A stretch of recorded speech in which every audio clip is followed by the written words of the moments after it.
Okay, so basic plan for this fight. The immunity to armor breaks is going to hurt our damage, but the idea here is literally just parry heavy until we get to a special 3. Um,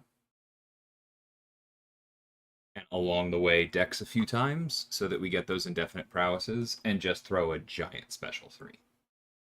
Hey, Kevin, Kayan, welcome. So, with that in mind, let's boost up using the small ones first.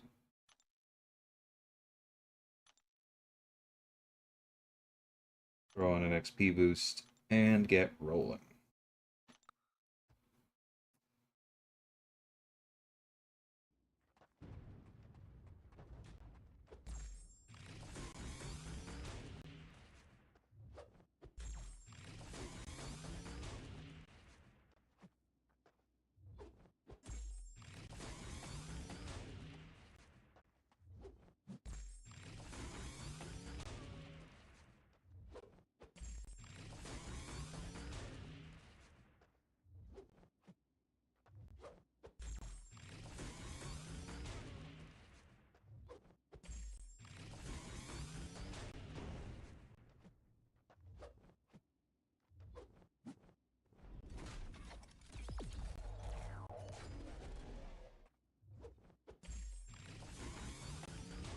He's doing pretty well.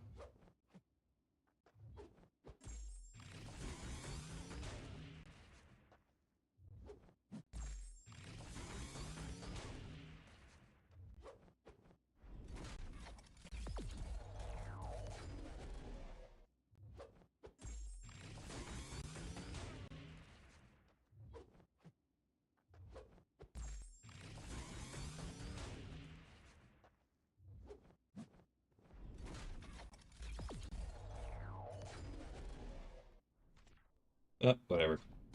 I don't know why I tried button mashing during the special 3, but let's see how this does. Okay, 40%.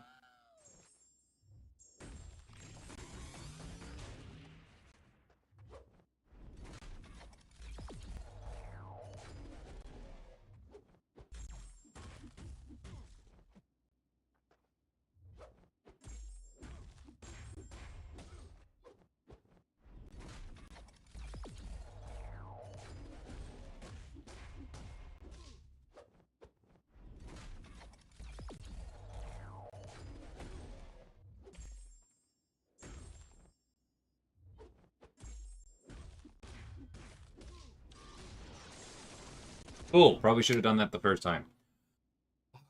I honestly forgot they were in, like, not only indefinite, but not consumed. Go burr. Yeah, Serpent is a very good attacker outside of Battlegrounds, for sure. Pretty good, Aiden. I've definitely used revives. I'm probably in the low double digits at the moment, and a few potions. I think it's mostly been me messing up. There have been a couple places where we're definitely not using the best possible answers, but I think most of the deaths have been a combo of me not playing perfectly and the fact that I'm using like rank 2 and rank 3 6 stars for a lot of this. And I am bluntly completely okay with that because this account is so not ready for this that I'm just quite chuffed that it's going this well.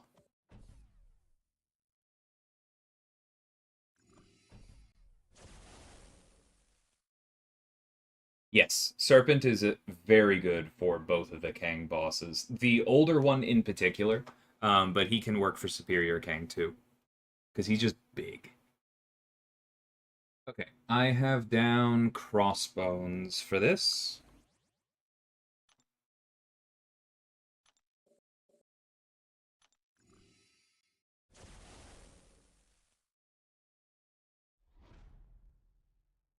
Once again, I have not changed my stat focus for him. It's unfortunate.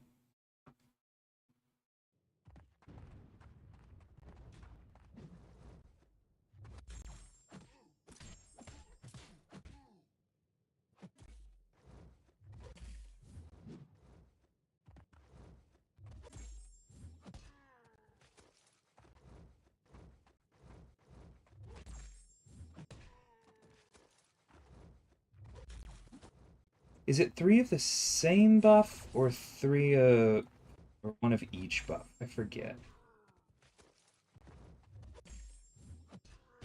Okay, must be 3 of the same.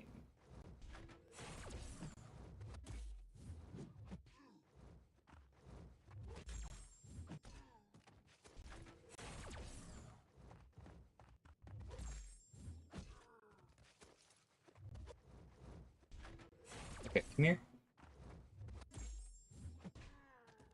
Alright, that's something.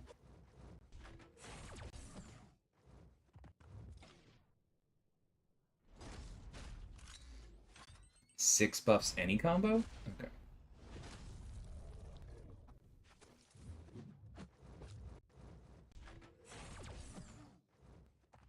Oh, and special 3 doesn't count for this knockdown. We love to see that.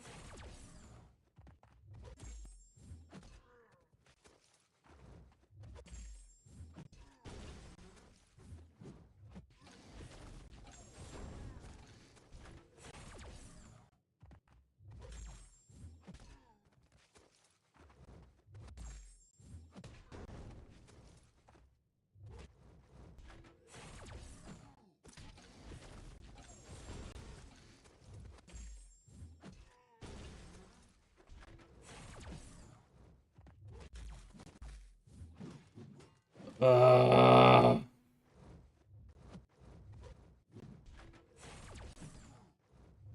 That was 100% my fault. I wasn't ready for him to throw a second medium.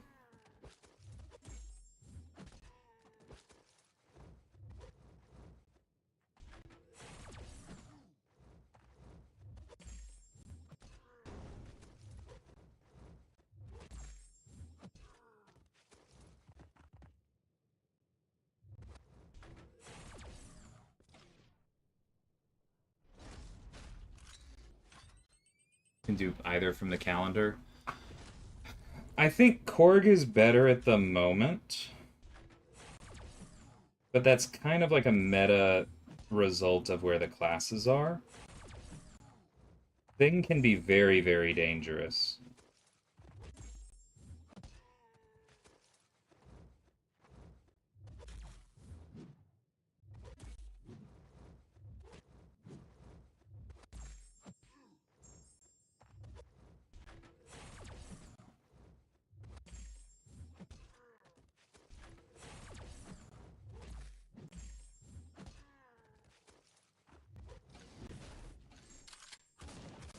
I need to remember to stick to special ones. Just for Fury upkeep.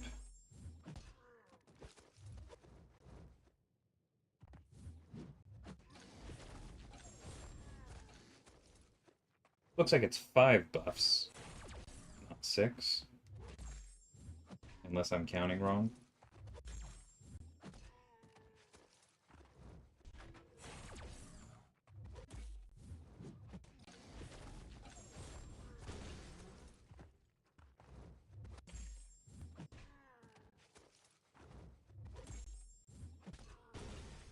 Oh, I must have been counting wrong, because that's definitely 5. Alright.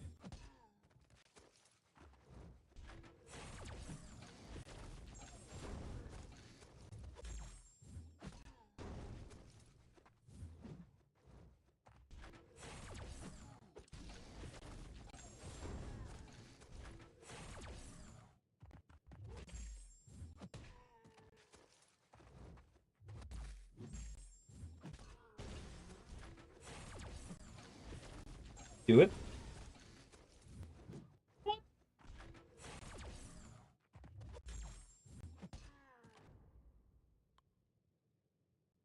And that was 7. What's going on over there, Ultron? Did I hit his block? I don't think so. I don't think I gave him a fear. Whatever. Doesn't matter. It's down. It's a solo. Maybe Crossbones is breaking things. And that's fair too, Aiden. Like, I think out of the available skill defenders, I think Korg is one of the best ones and maybe a better overall defender than Thing right now with how dominant science attackers are. However, out of the Science Defenders, Thing is probably more unique and harder to replace than Korg is on for the skills.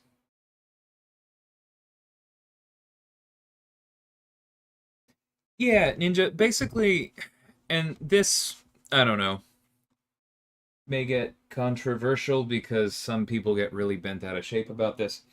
Um, but basically, I feel like Patriot is a really important character to exist in Marvel and in the game.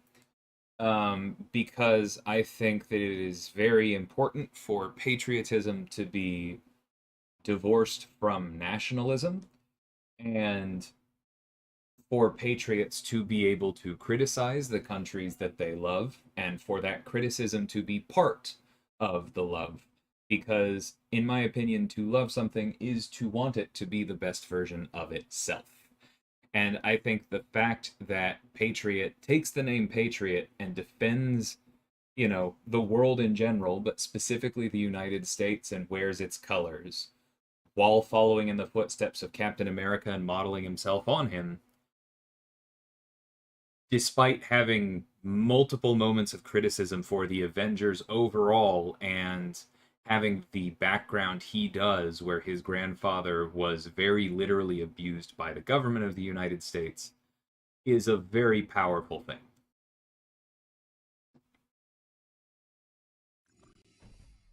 In short, I didn't just want to work on him because he's Kate's boyfriend.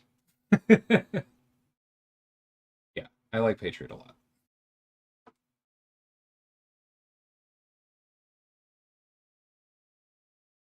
And I didn't mention it, but I think it's also, for those of you who don't live in the US, the fact that he's black is a very important dimension of everything I just said. I didn't mention it because it's so intrinsic to it that it kind of skipped my mind. But I remember we have some people who haven't grown up here in the American South like I have. And so I am just going to say it once. No, Patriot is one of the Young Avengers, Obed. So he debuted in the same run that we get Wiccan, Hulkling, Kate Bishop from. I believe that was Iron Lad's first appearance as well. I think Cassie Lang already existed. She was just added in. But yeah, that was a good run.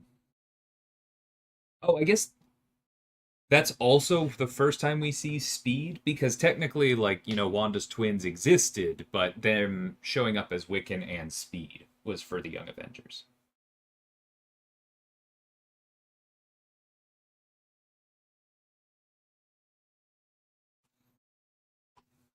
I don't really pick favorites, Carlos. That's like a general thing, but also especially for my champs. The the answer I usually give is whichever one I'm playing at the moment, which is pretty darn accurate. I'm still very happy with all of the designs I've made so far. And thanks, Steven. I just saw the good luck wishes. Gonna start my second path soon. Just got done planning. My only issue is I don't know who to use for Superior Kang. Had trouble fighting him when he came back out. There are a number of good ones. Torch works, but it's very difficult to solo. If you have a big Venom and you can spare him earlier, that's one of the best. Um, I think I may have used Serpent for one of my runs. Gore is very good. Venom Pool is very good. Joe Fixit is incredible. Like, you're looking for people with a bunch of debuffs, a bunch of buffs. And generally, I think you want them to be big and tanky. Not necessarily big, but you want them to be tanky to have sustain and for you to be comfortable playing with them, because the primary challenge of the Superior Kang fight is not the RPG stuff, but is just the mechanics of the game. And so you want someone who you feel you can execute the fundamentals with.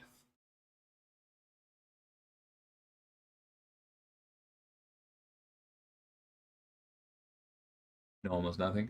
I mean, there's no problem with that, Obed. I won't say I knew nothing about Marvel, but like for me, my journey was when I was growing up. I watched Justice League and like Batman the Animated Series and Batman Beyond and a bit of Static Shock, but like that was my superheroes growing up. I was DC, DC animation specifically.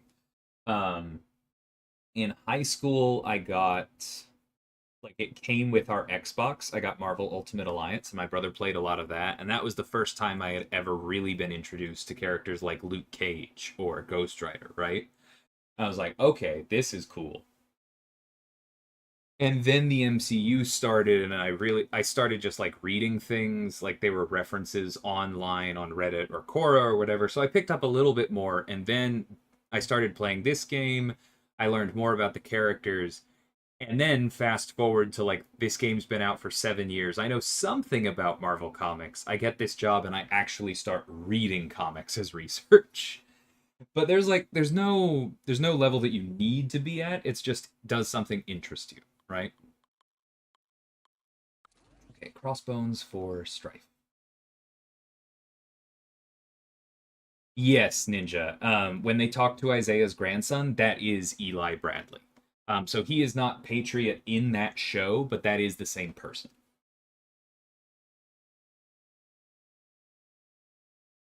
Correct, Gonzo. That is what happens with Punisher 2099.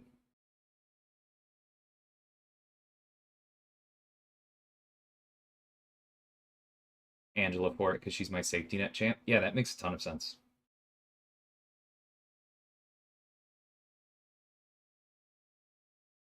Hey, it's easy. I hope the gardening's going well and that it's pleasant weather. Okay. This is going to be miserable. I hate fighting Guillotine 2099 in general. I hate fighting her with mutants even more. And I hate blocking with Strife. So we're just dealing with a whole bunch of fun stuff here. Hey, John, how's it going?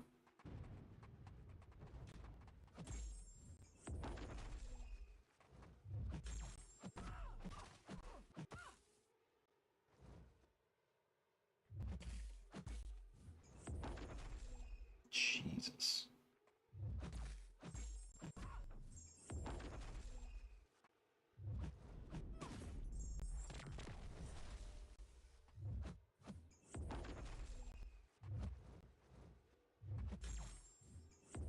All right, no more heavies. Please throw your special too.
Dang it, lost it.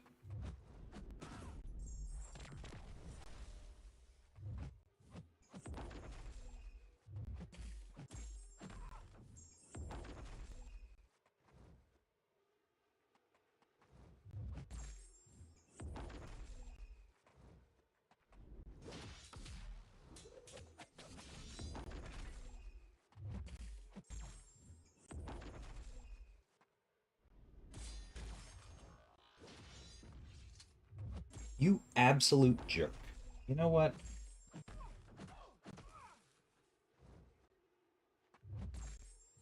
Come here.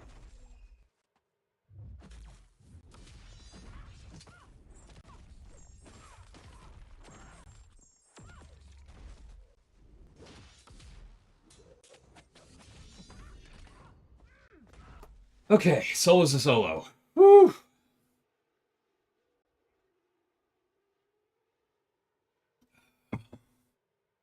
I thought so. Hey, Wolf.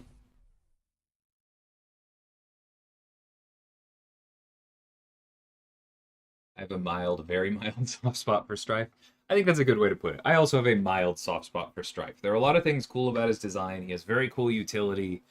A lot of it was ahead of its time. But his reliance on the special 3 is frustrating, and his block proficiency is so bad. And I don't think that there's a good reason for it to be so bad. It's like, the thing, in an alternate universe, if the heavy was more reliable for ramping Strife, and the special 1 wasn't as good as it was for ramping Strife, then it would make sense for Strife to have bad block proficiency. Because from a design standpoint, you would want the special 1, the harder way to do it, the skill intensive one that requires you to do something interesting, that requires you to throw the special 1 when the opponent doesn't have too much power, so they come in and then you like cause them to miss and you heavy. That's the cool thing. You want that to be better. And so it would make sense in that alternate universe for the block proficiency to be lower to incentivize the special 1. Except the heavy itself already isn't guaranteed. And the special 1 is so much more efficient for ramping charges as it is that I just don't see a reason for that penalty for Strife to have such bad block proficiency. Just let him be normal. The rest of the kit is already there. That's a weakness you build in, and then by the time he shipped, it should have been taken out, in my opinion, because the rest of it's balanced fine.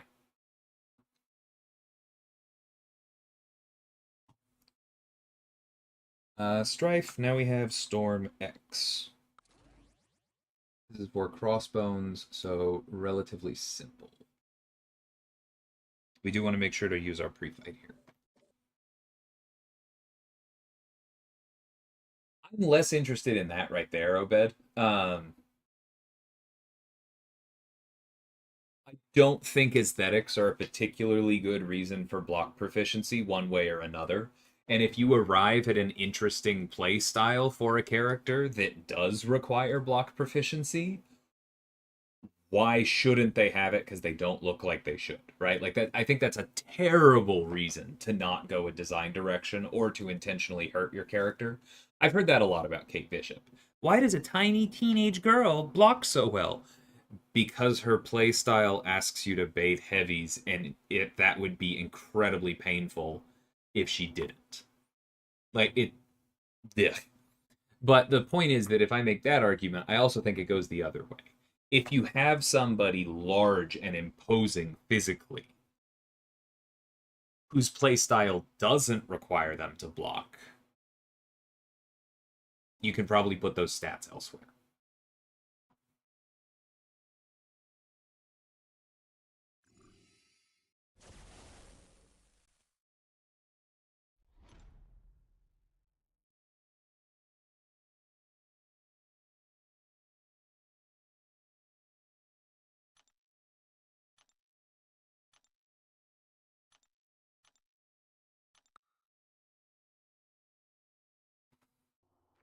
Yeah, Cole is another one where he actually kind of does need the heavy. So I'd be okay with having better block proficiency.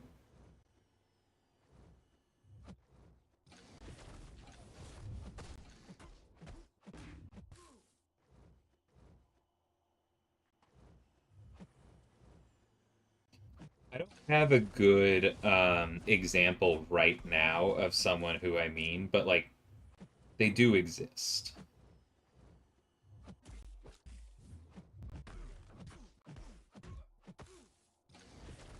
Overseer might be a good one. I don't think Overseer has particularly good block proficiency, but his playstyle just doesn't need it. No, I shouldn't have special 3 there.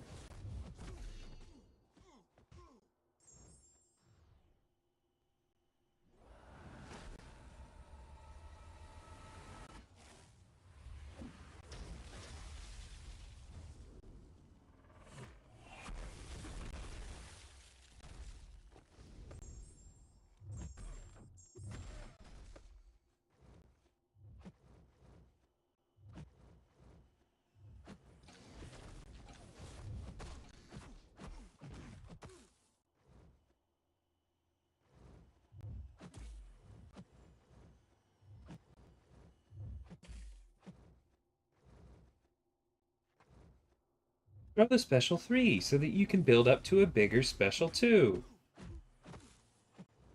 Or so that your opponent can just sit there and wait, because the only thing you can do to pause it is charge heavy.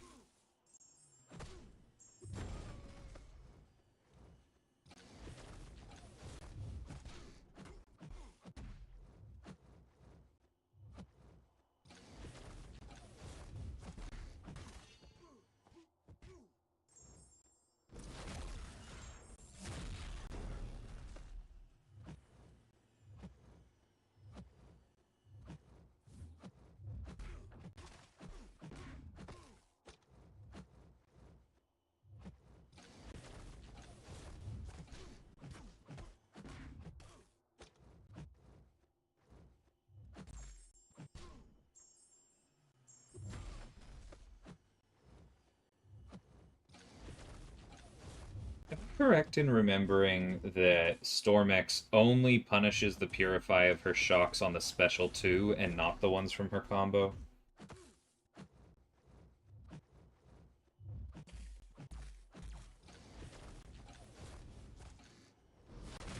Whew, that was a little scary.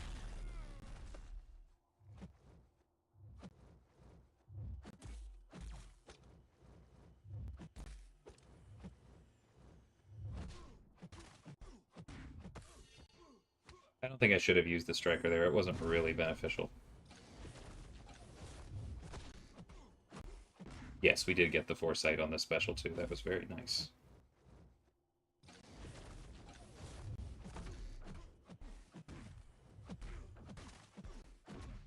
I've been forgetting to go for that.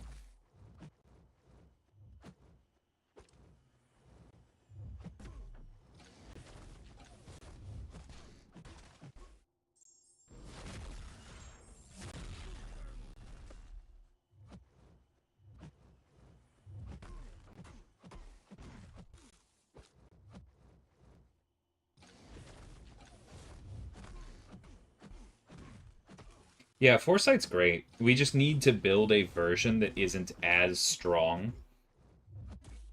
Because it definitely comes up in playtesting that it's like, you know what would be nice here? It's just like a little bit of damage for a skill reason. Maybe something like Foresight, but just not as big.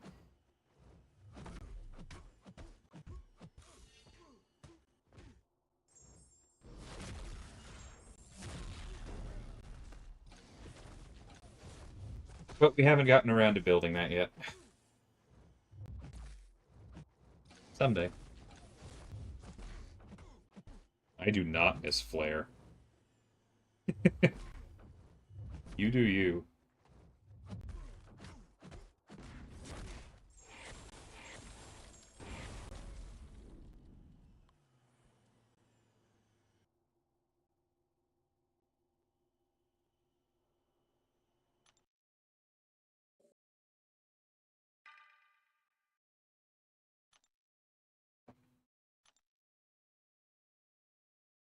Well, Icarus is a bit less broken now, Aiden, since it got fixed.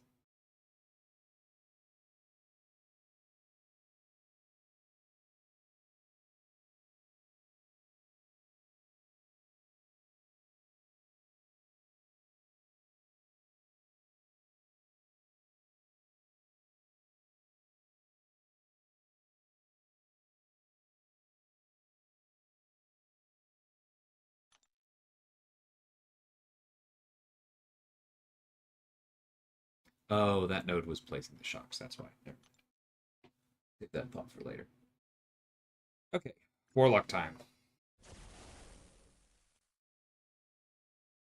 So Icarus was unfortunately broken in that it was. There's something else like this recently. Oh, actually, somewhat related to the bug that happened with Silver Sable's Prowler synergy.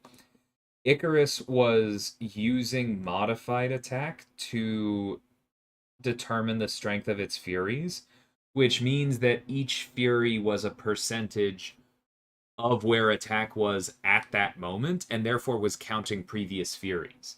And so if you had someone like Angela who could comfortably sit at 10 furies and keep going, it would exponentially get larger and larger and larger. Which is not healthy and is also not how furies work. That is just like very clearly a coding bug. So that was fixed, which makes it easier to use again in the future. Yeah, gold counter starburst. Cull Obsidian is mostly fine. Like, there's a lot of good in that kit. His block proficiency could come up on base, but I'd like to see how he works as a 7-star with block prof stat focus anyway. Like, let's see how that works first.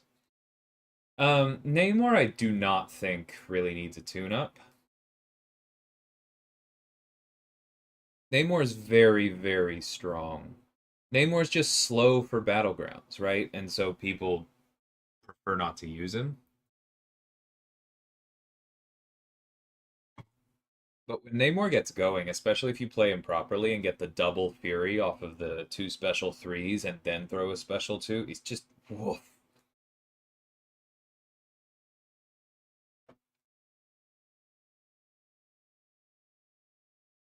Yeah.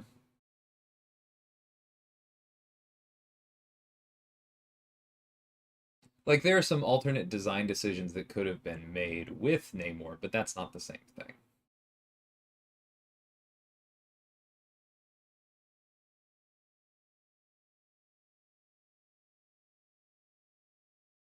But that's the thing, Aiden. That's what everybody thought made it broken was the debuffs. That's not what made it broken. Because yes, Angela works really well with Icarus, but the reason that or like Killmonger or anyone else who can handle the degen debuffs. But the reason Icarus was so strong is because it was giving you thousands of percent extra attack rating as the fight went on. That bug is what made the cheese so worth it. And then Icarus was a node we basically couldn't use, right? Because the cheese was so strong, but then it like wasn't great for everyone else.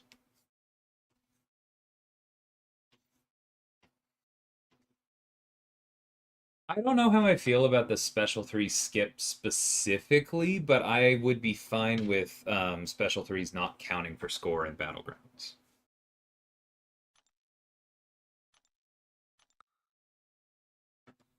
I used to be against it. I've thought about it. I think it'd be fine.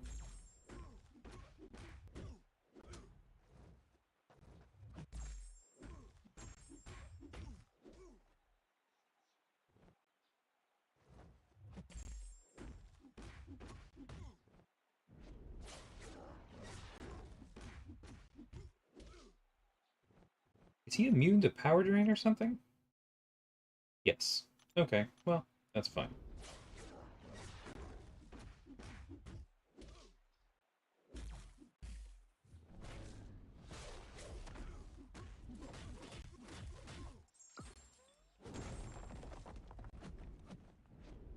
Dude. Warlock's dashback is the worst. He also caught me off guard, but just the worst.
Nope, that's on me. Sabretooth is a little spooky when you feel like you can't block him.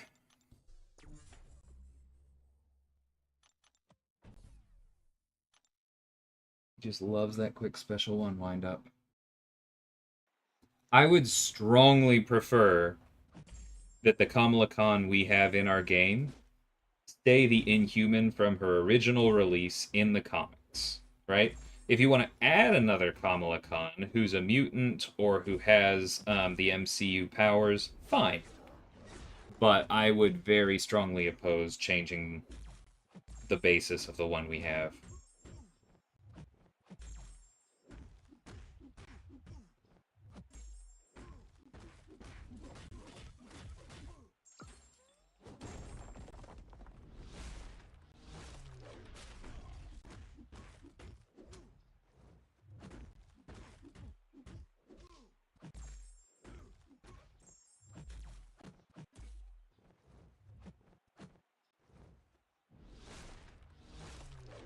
Hey, the Fury expired naturally.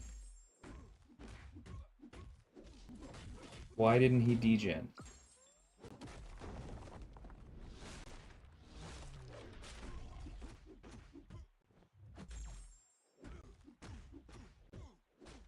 Oh, it's direct damage. Okay, I saw it that time.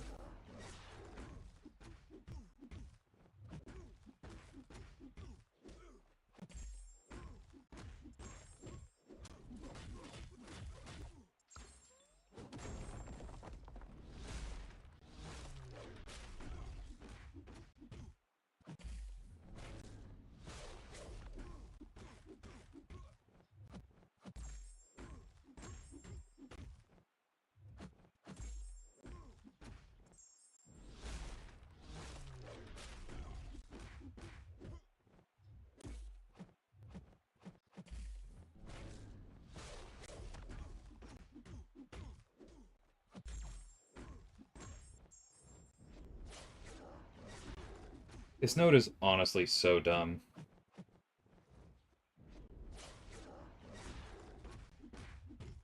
You jump through all of those hoops and you deal 1%.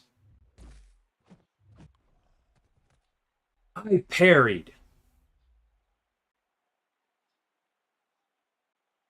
Okay, that's another one to call out. That's hold on, I just need to make a note for myself.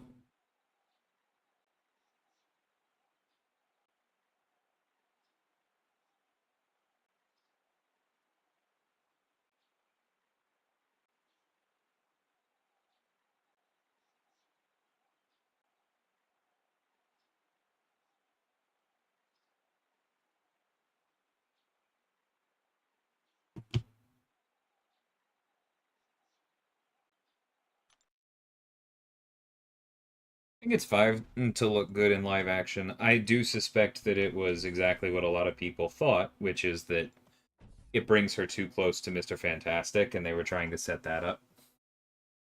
But that's kind of a dumb.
Is the damage based on my attack instead of his? Is that why it's so piddling?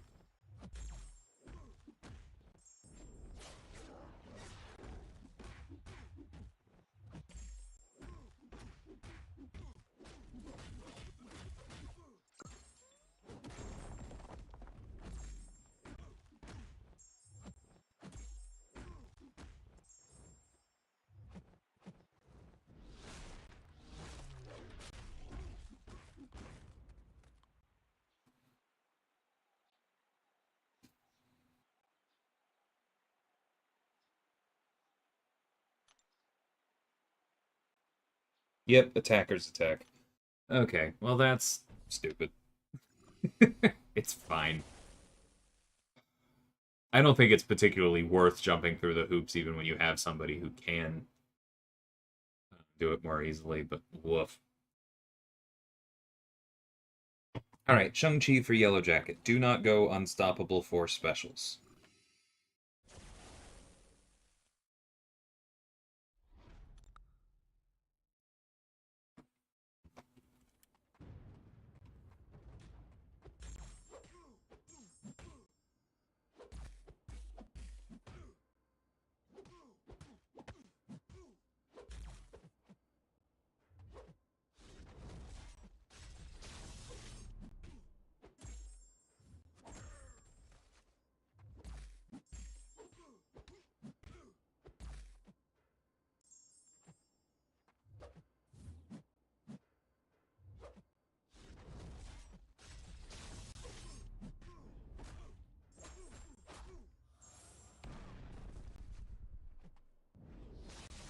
Dang it.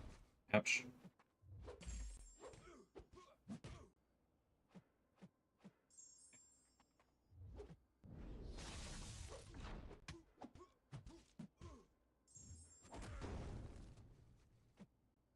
Good lord, that lag.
Hey. Stop it.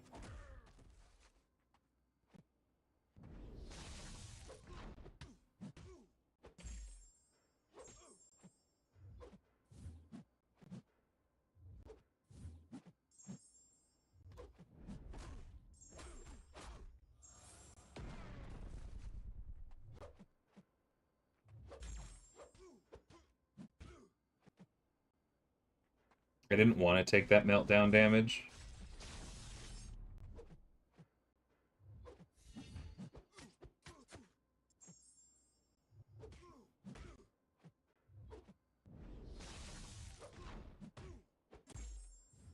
I kind of had to.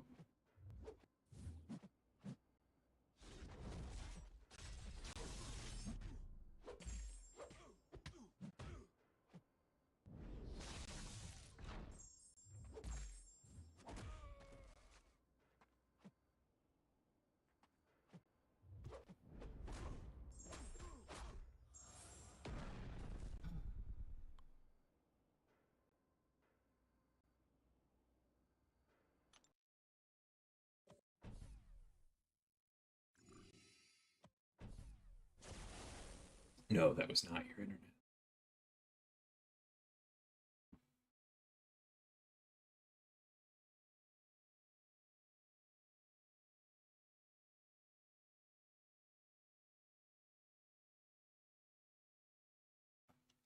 I don't think that's the direction we go in, Aiden. That sounds pretty problematic.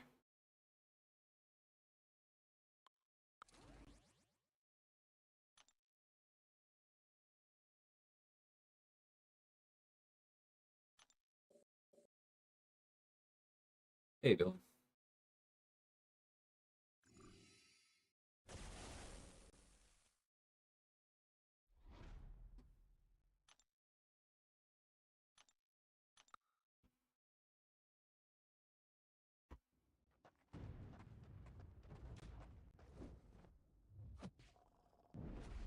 also think Meltdown is cool. I just don't think it's currently worth it.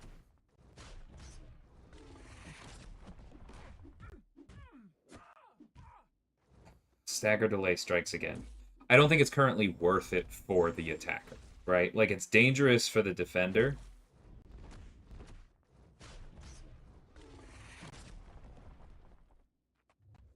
But pretty painful to use on offense.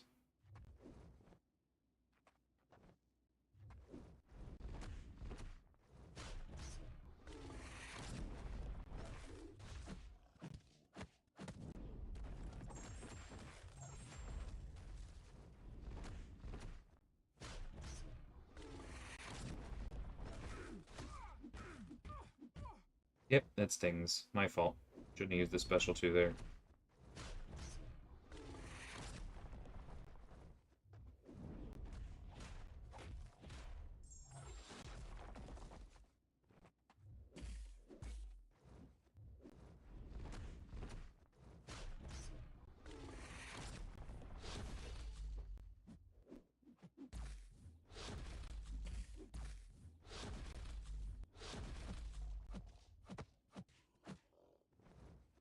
And we lost the physical vulnerability anyway. Yep. Very dumb going for the special 2 there. Unfortunate.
Dang it.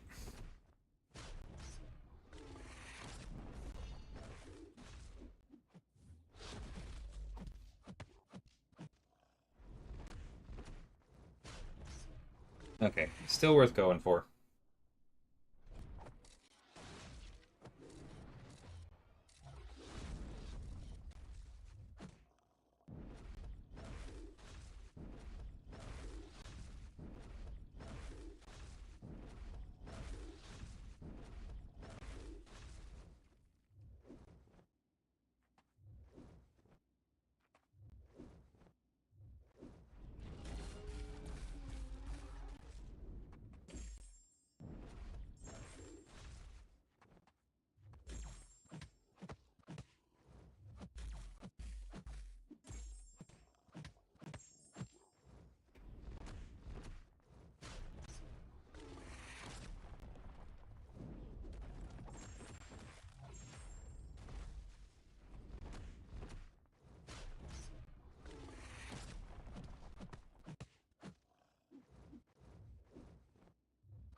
No, Aiden, you're going too far.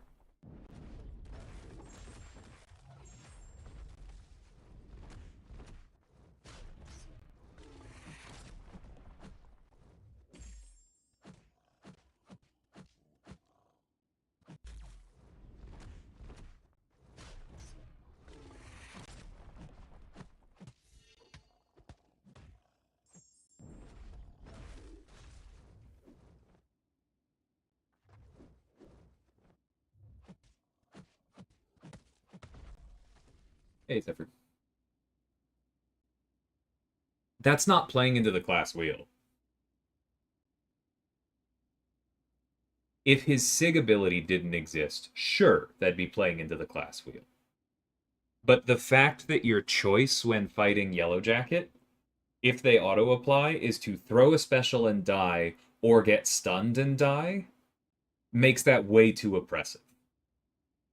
Okay, okay. If you forgot, then that's fair. Yeah, if the stuns weren't there, I would agree with you. But that's just that would be bad defender design.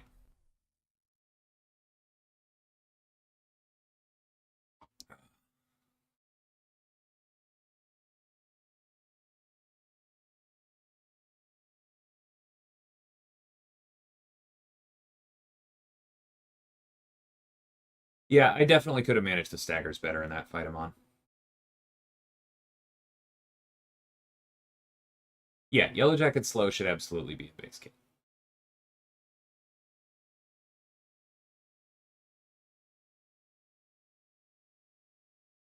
Yeah, Yellow Jacket is a really good example of what I was talking about earlier. If bleeds were the way through his resistances, that'd be fine. But the fact that anyone who can crit cuts through him like a knife through butter is exactly why I was saying earlier that is the core change I would make to MCOC.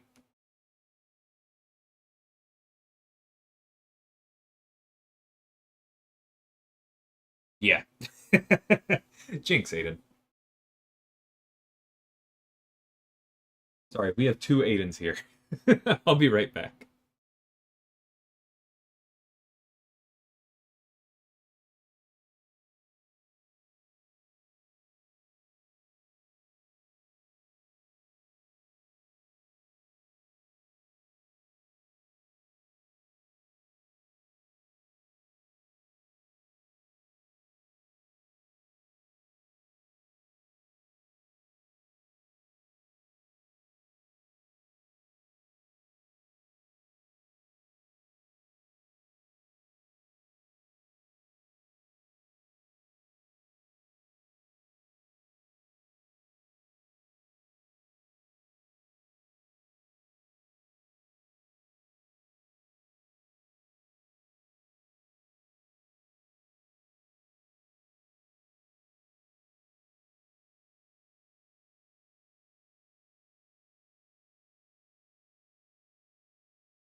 Alright, I'm back.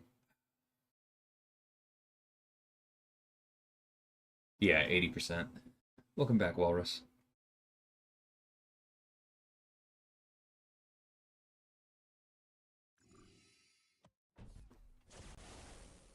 Eh. The goal isn't to measure anybody by CGR. Okay.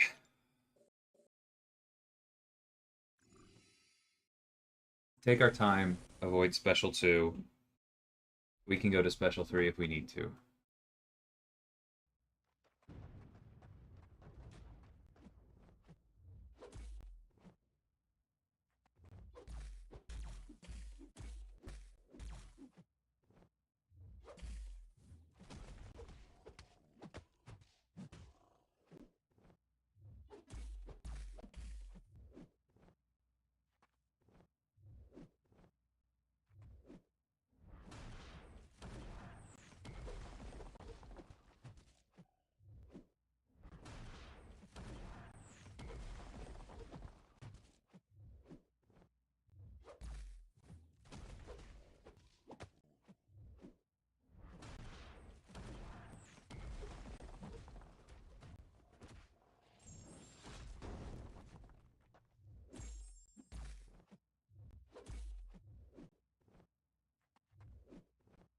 Unfortunate timing on Malice coming back. Cost us some charges. We might have to go straight to the special 2, or the special 3 here.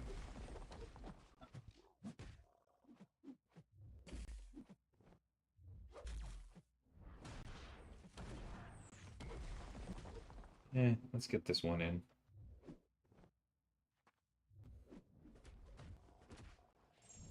At least the armor's down there.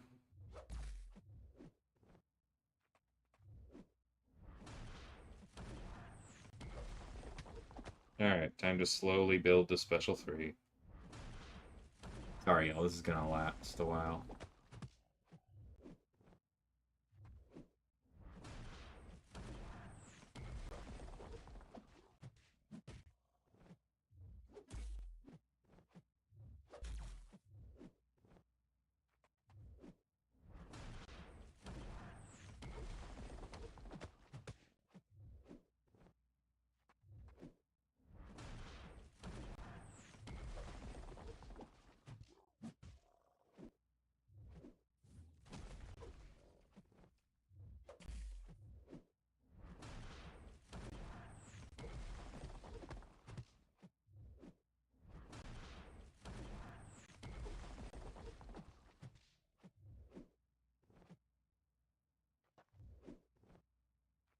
Bait out the special 1 first.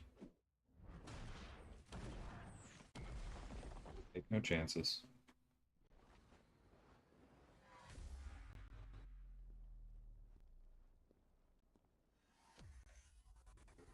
There are a few with mechanics like that, TC. For one thing, that's what Betsy's exhaustion is supposed to do.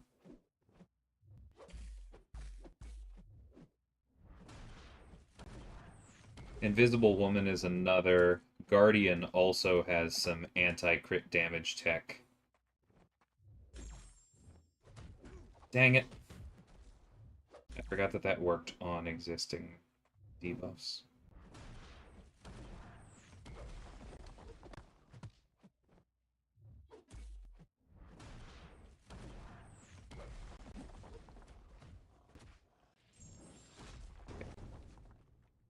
Fortunately, we need to bait, so I'm just gonna have to let those incinerates go away. And that is why this fight takes 6 years.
Roheim, thank you.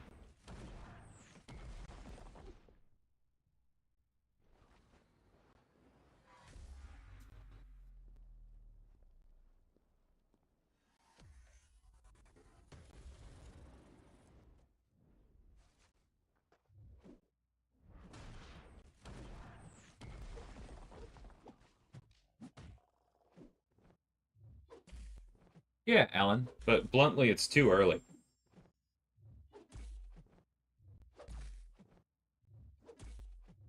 There's not nearly enough root in the game for somebody to be immune to it.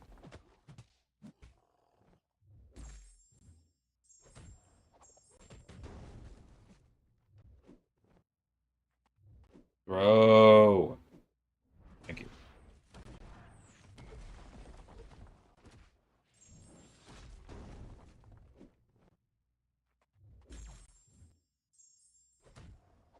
Okay, now throw immediately.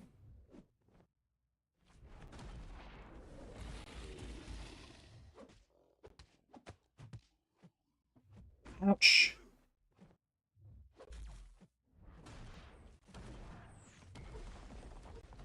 Oh, per our earlier discussion about invulnerability frames or iframes, for those of y'all that were here, that was actually like the opponent catching you on dashback. The thing that they catch you on is they are catching you right as your invulnerability frames end before you can take action again.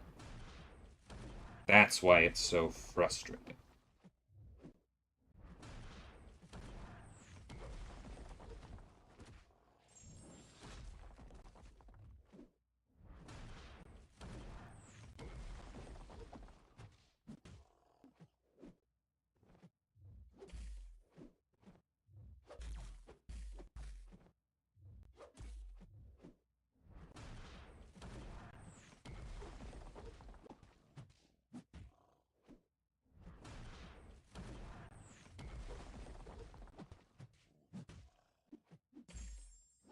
Yeah, like I think the only character with actual defensive root at the moment is Maestro, right? Or, sorry, Craven. Craven and Maestro.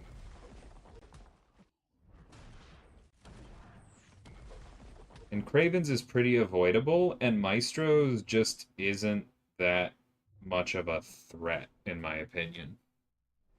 In some ways, it makes things easier. You do take some damage because of it, but like, Kindred. Yeah, but like, then that's his whole threat, and it's interactable other ways, right? Like, making somebody root immune completely takes that out of the equation.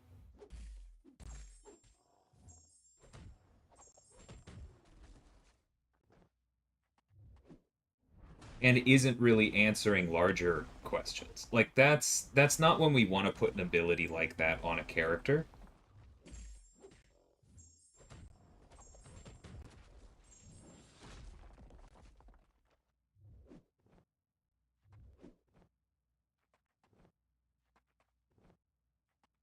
Oh, you jerk. Okay, thankfully he didn't quite get to the special two. Terrifying.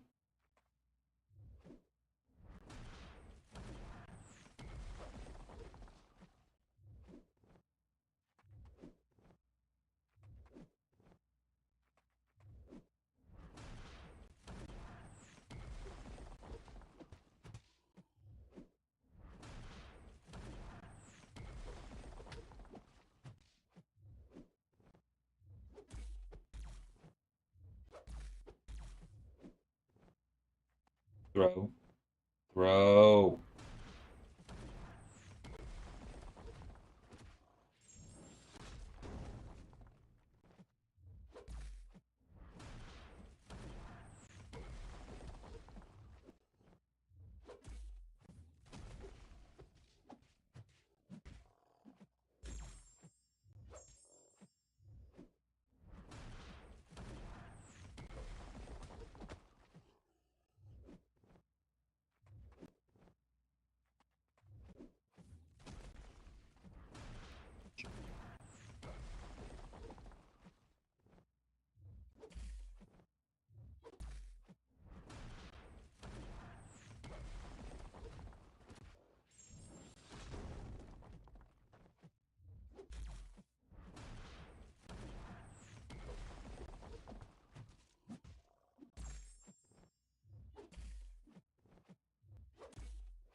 Hey, buddy, do you mind?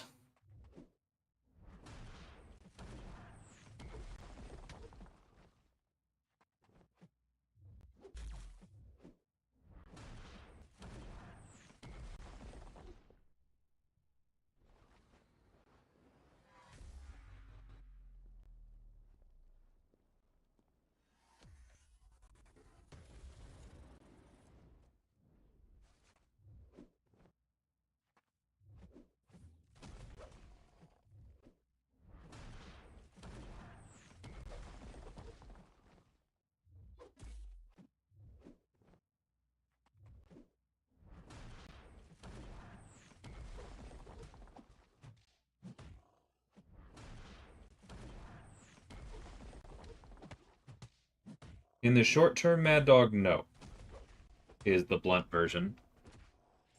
Because how exactly do you filter for that?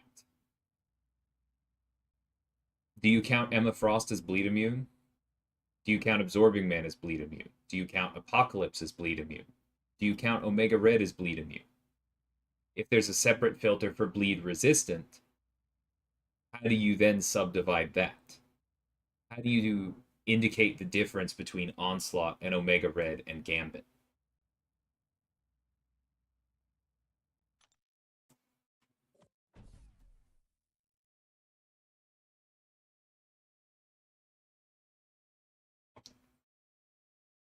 Where does Negasonic play into that? Where does Domino's ability to purify bleeds play into that?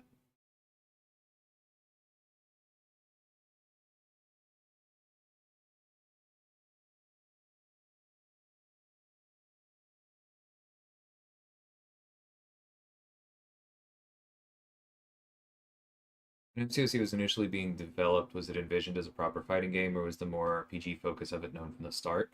So that's a good question. As far as I know, I don't know if it was the very earliest conception, but for a fair chunk of its development, Marvel Contest of Champions was going to be, or was at least aimed at, being a card game. The way Kabam Deroche, who's I think the most senior champion designer on the project at the moment, describes it is that you had, I forget what game he said for the other one, but basically like early MCOC, half of them wanted to make something else, maybe Injustice. Half of them wanted to make Magic the Gathering, and so we got Marvel Contest of Champions. And like honestly, bit of a lightning in the bottle. I'm glad it happened. We've definitely pushed more towards Magic the Gathering as time has gone on.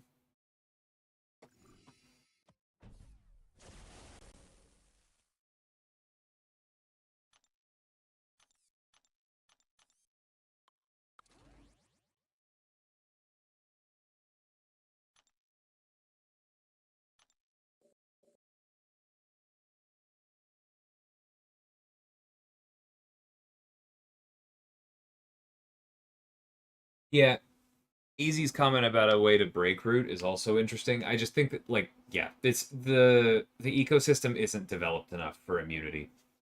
And it's not focused enough for an immunity, right? Like we just mentioned a skill or two skill champions, a cosmic and a mystic, right?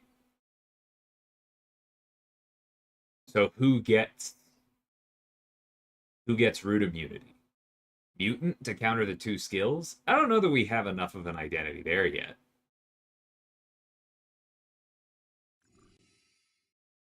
If we make it a mutant, is that mutant now automatically a top answer for Kindred cross class? That's weird. Like it's too early. Is really what it comes down to.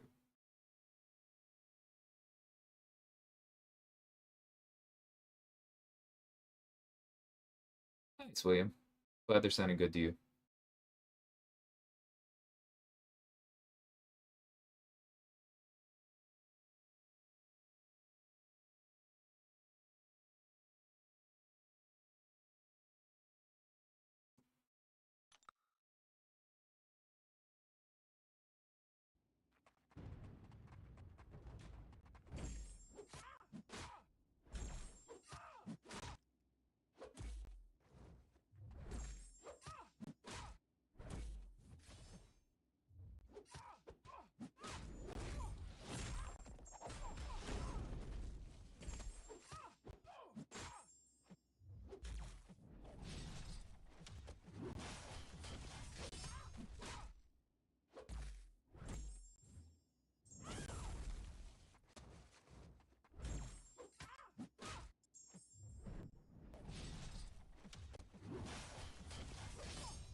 Come on.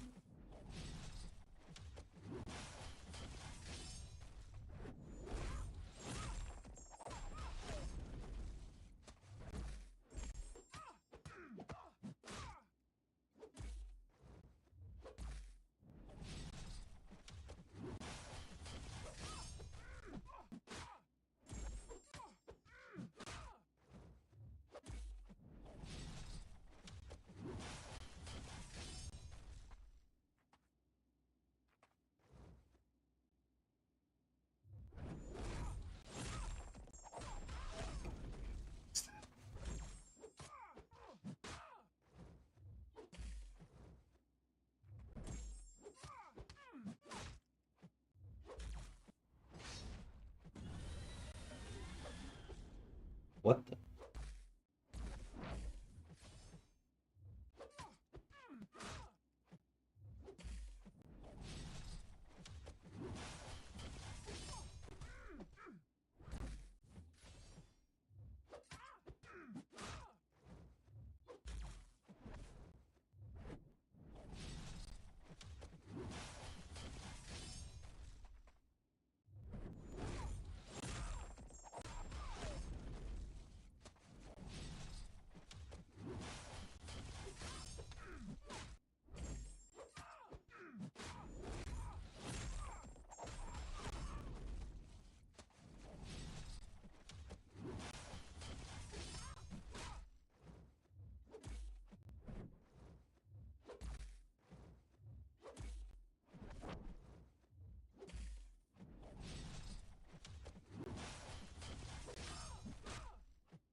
All right, one more.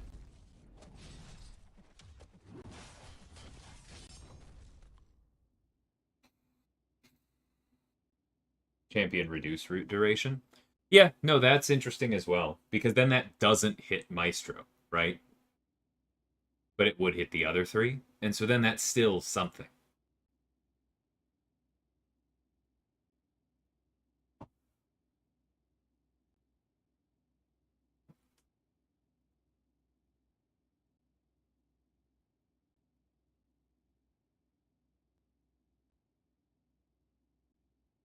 Oh, I get it, Mad Dog, but like, I don't think a filtering system is the answer.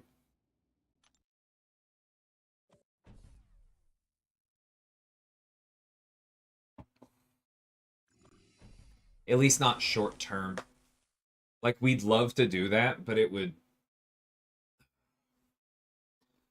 take so much work, and then people would complain about all the ways that we got it wrong, because all of those questions I asked you about how resistances and conditional immunities apply, whatever answer we pick, thousands of people are going to think that it was obviously wrong and it should have clearly been the other way, and because they listened to us and used our filtering system, they died in a fight and it's our fault.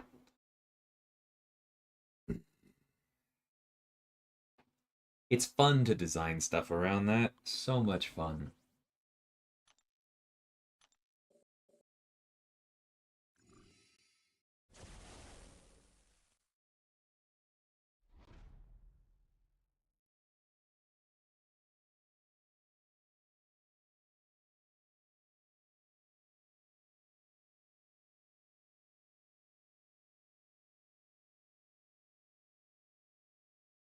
Neither goes first, TC. If you're putting both the peanut butter and the jelly on the same piece of bread, in my opinion, you're doing it wrong. Now, I used the peanut butter first, but I put the peanut butter on one piece of bread and I put the jelly on the other.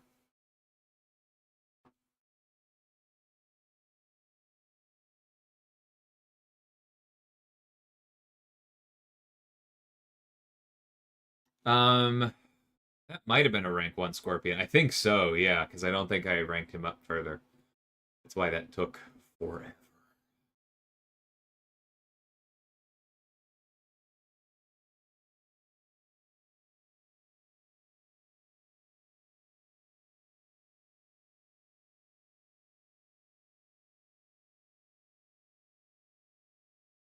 You remind me of Sheldon. I'll take that as a compliment.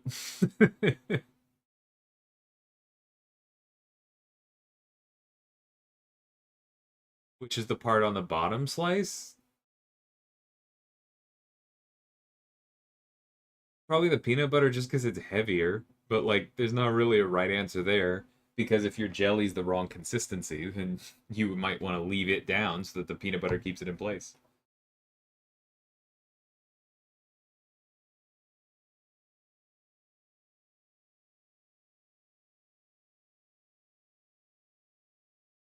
Even that is committing to a significant amount of work, Gonzo. Because for us to link those charts in game, we have to then be going to like find the new version of the charts, right?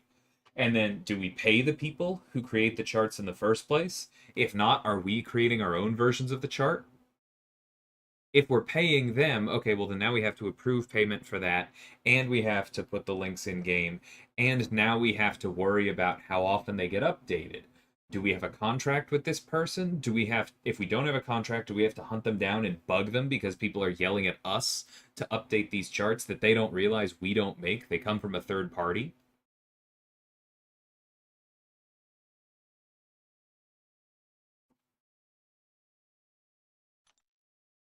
Like I'm not trying to shoot down solutions. I appreciate y'all trying to help. This is more just the reason we don't already have this is because everything I'm asking you, a producer would ask me. Thanks,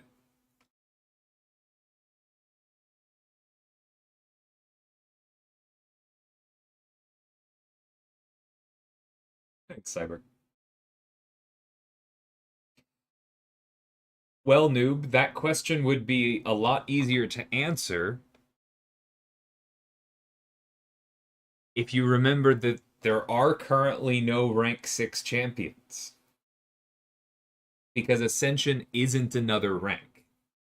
The reason Ascension isn't another rank is because it doesn't grant extra combat power and it doesn't increase challenge rating and it doesn't increase any of the stats that come with challenge rating. That's exactly why we did Ascension and not rank 6. So I know that the community likes to abbreviate it to rank 6 because it's faster to type, but that's not what it is. Oh, 7 stars don't scale combat power rate. That's the whole thing, remember? Why would we go 120, 120, 120, 120, 120, 125?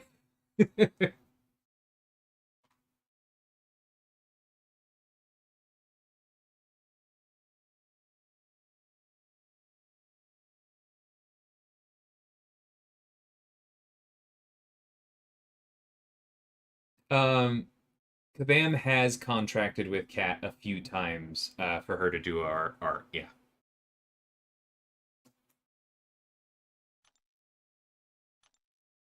Okay. Parry vulnerability works well. We have to watch for the buff boost unstoppable. And we have to watch for odometer. Okay.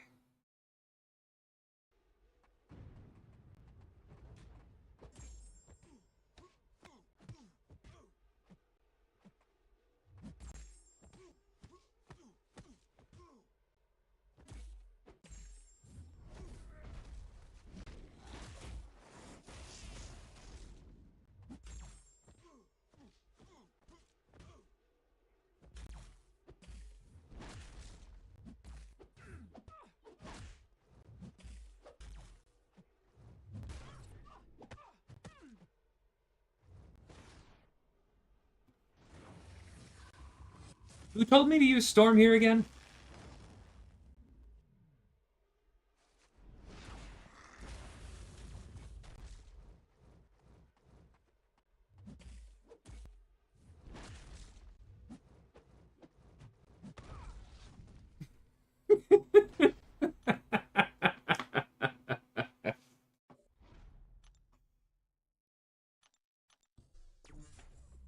Hey, pleasey.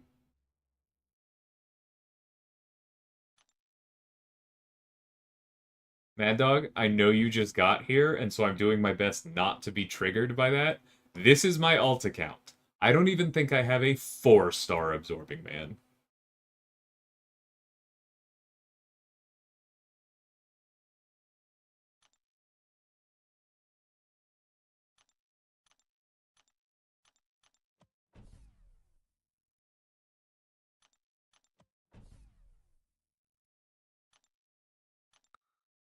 You just don't stun him? Well, then there's no reason to use her over anyone else. Whatever.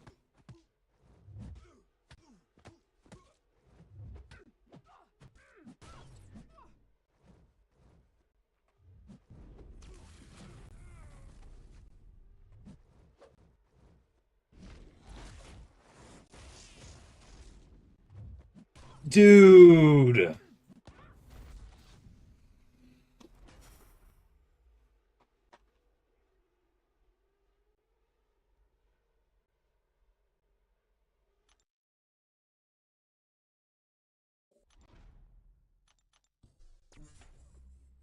That is some grade A top tier horse doogie.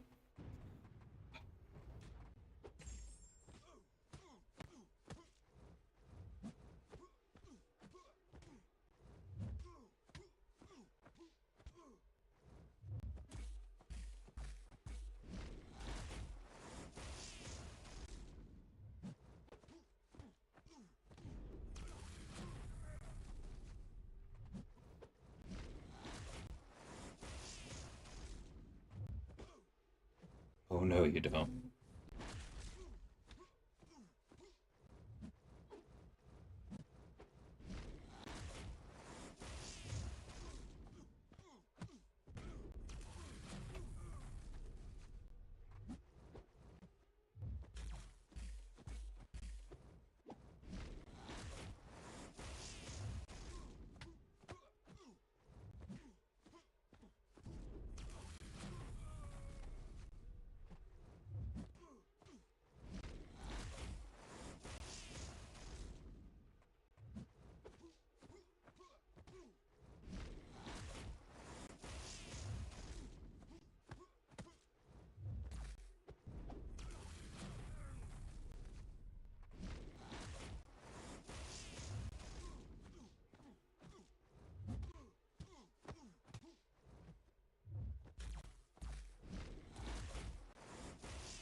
Nice, Alan. That happens sometimes. I got my first 6-star Heimdall like 2 months ago. Whew. Does he only go unstoppable when you have... It's the Stifle, specifically, which does come from the Obliterating Strikes, yes.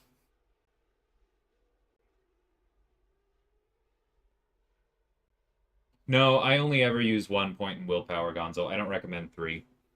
Because with all of the things that are asking for your points, like we already talked about how difficult it is to run Tech Collar and Mystic Dispersion at the same time today, I don't think those 2 points are worth going from 0.5% to 0.7% healing. Like, it's a 40% boost, yeah, but it's a 40% boost that cost you 2 mastery points when you got the 100 for 1.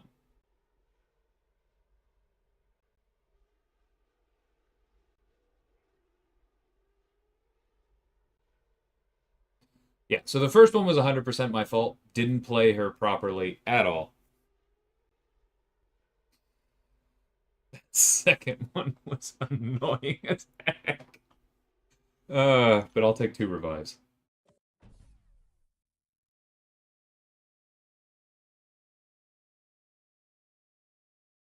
Yeah, you need 3 out of 3 if you're running recoil. That's different. That's just true. All right, we're getting there. Torch.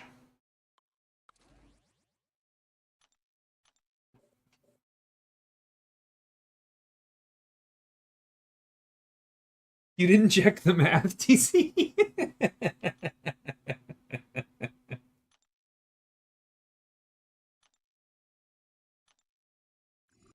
Yes, it's 0.511.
Ouch.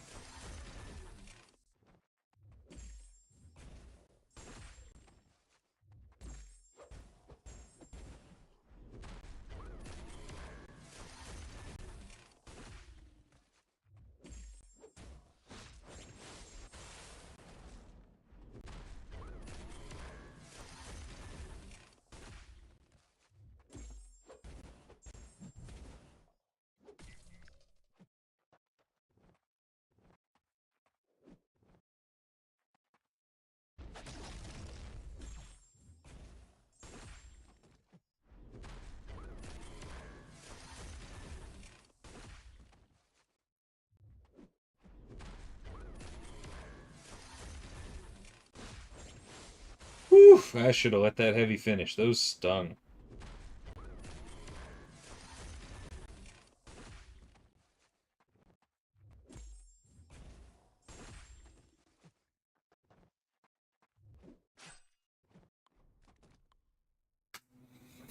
Okay, there we go.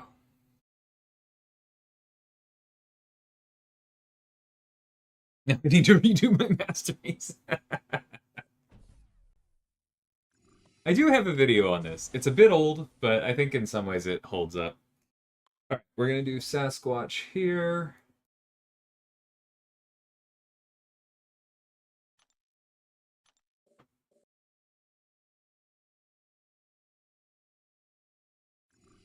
And just try and play bullet time properly.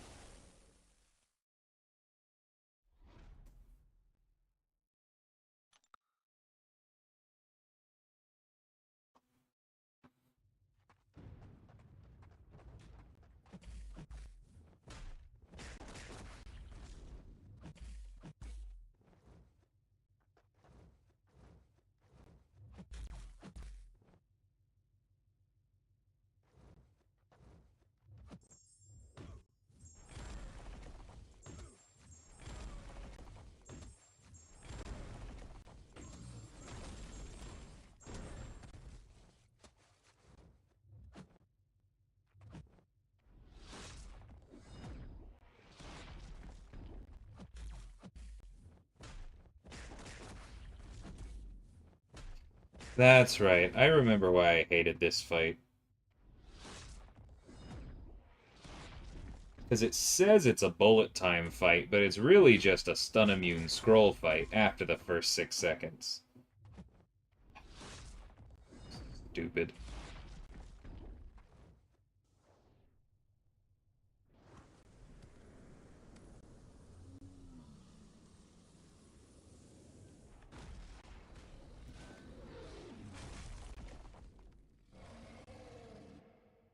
Stupid's a strong word.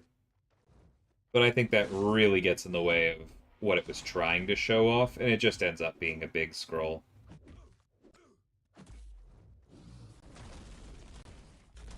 Ouchie.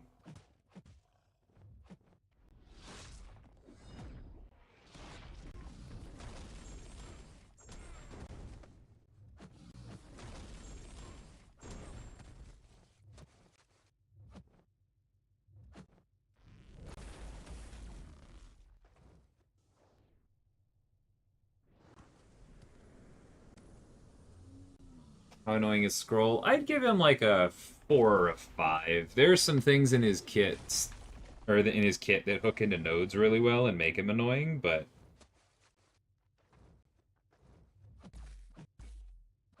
I don't think he's that bad. Jeez.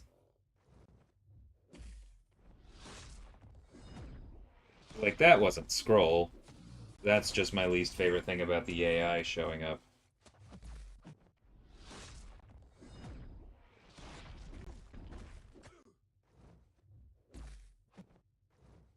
Throw, please. I would like to get credit for these ruptures. Thank you.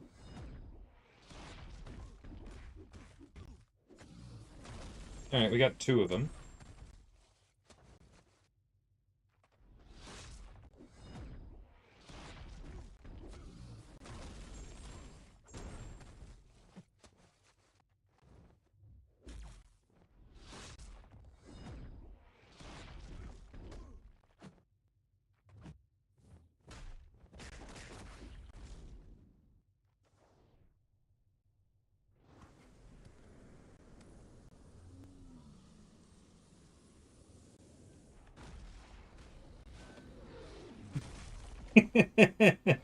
That's funny, Matrox. Who is that up in the command tower for the kiln? I've never really noticed that before, but I keep seeing it as part of this special 3 specifically.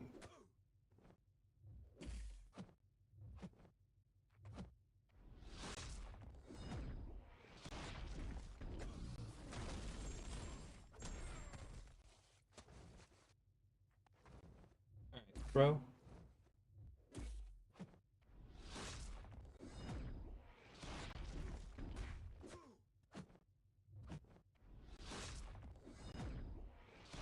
Ouch. If I had just managed that properly, that would have been a decent special or special 2. We're not critting ever, though, so it's not like it's really that much of a loss for any one special 2.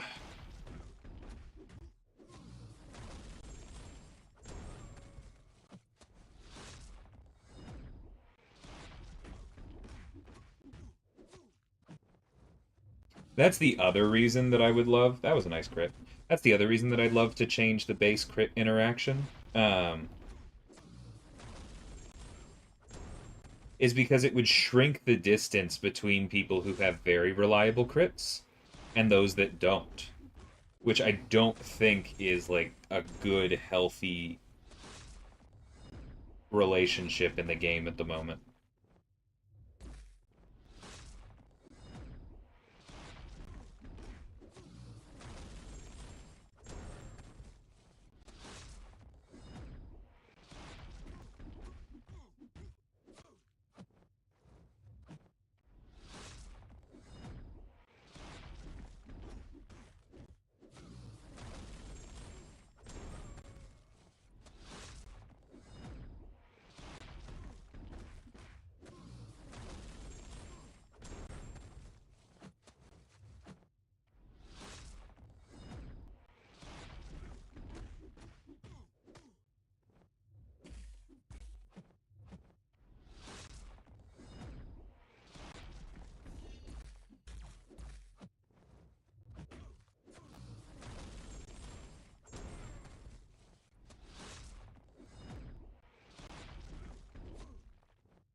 What champ has the lowest crit chance? I mean, not counting ones that are artificially zeroed out. It's somewhere in the realm of like Doom, I-Bomb. I forget who exactly is the lowest.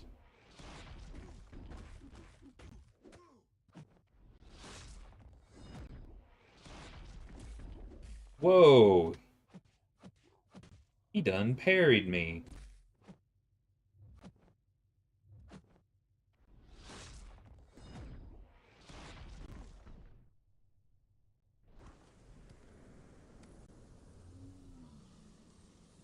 Yeah, always max parry. Always max parry. You need the block damage reduction.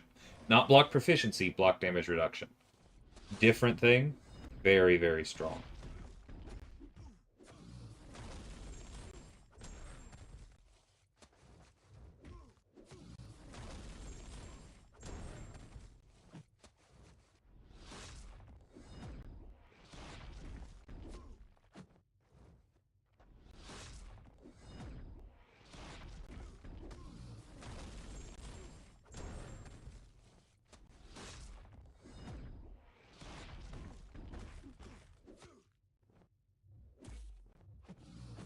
Beautiful. Alright, ended on a crit.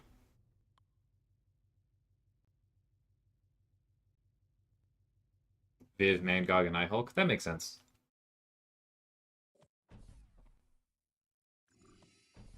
Okay. Danny.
Power shield boosted. Neuros go burr.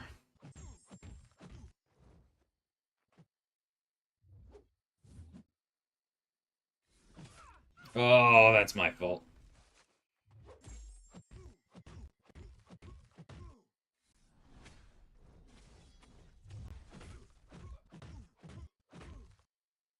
Come here, bud.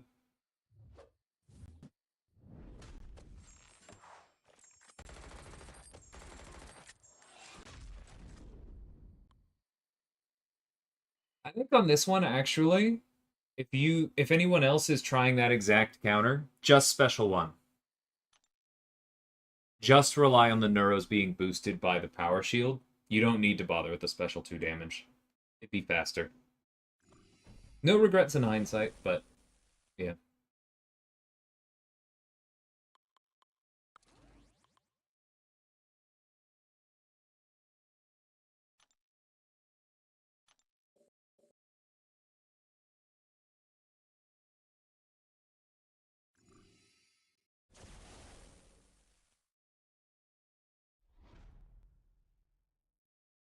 Pure skill doesn't really do anything right now. If it worked the way it said it would, or the way it said it does, then yes, I believe it would cap it out.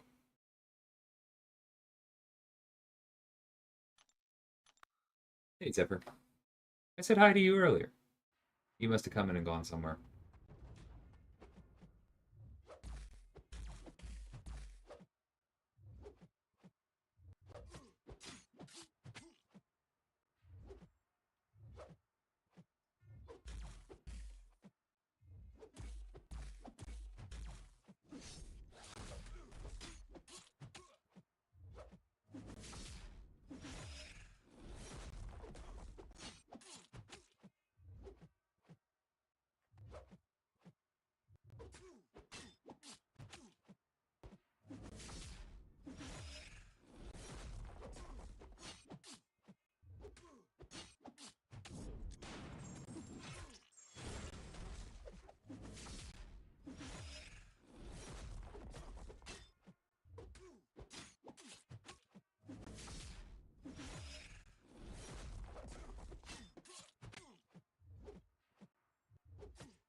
Yeah, this is pretty terrible.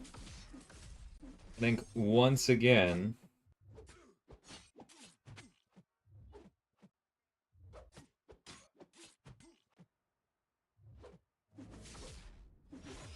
Ouch, that was my fault. I have overestimated how easy it is to keep bleeds on someone because of deep wounds. We absolutely should have used Zemo. Hey, Lags, thanks for the raid. Welcome, everybody. Because we're just going to die to dark damage here.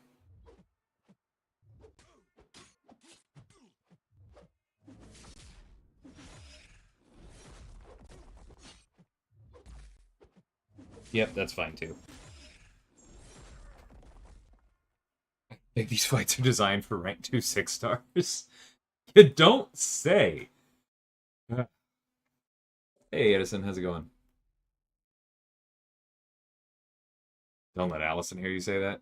Allison would just tell me that I should have ranked my Ronin up further. And then I would tell her that I don't have enough resources, and she would tell me to prioritize Ronin higher, and we'd be at an impasse.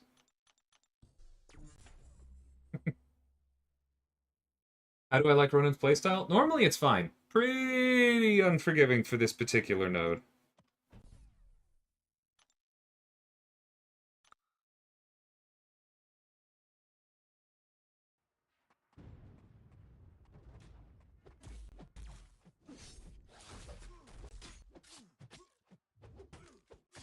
Bro.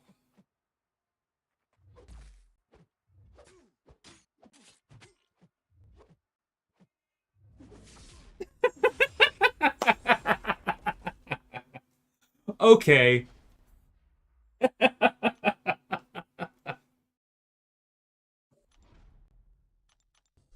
I don't like you either. Okay, let's... What a jerk.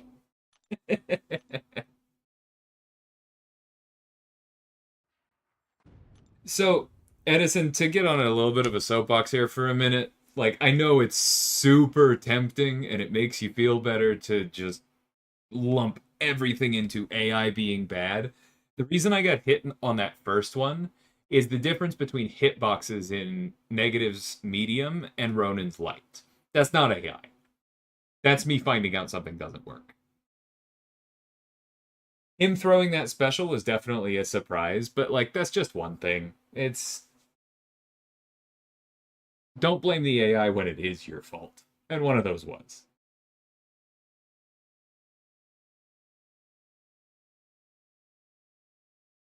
You're being mine in this time.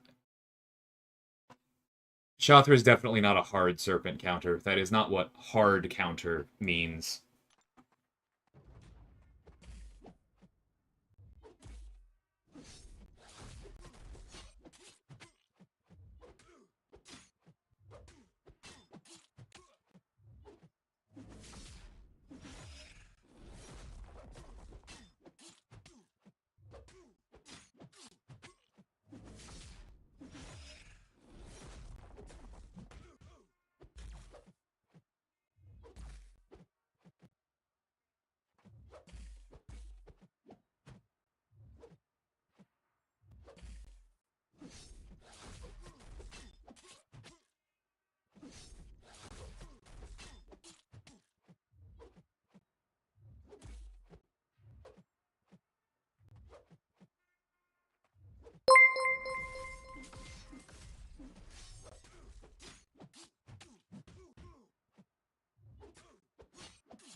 Yeah, it was my fault there. Forgot which one he was on. Jesus Christ, that's gonna hurt.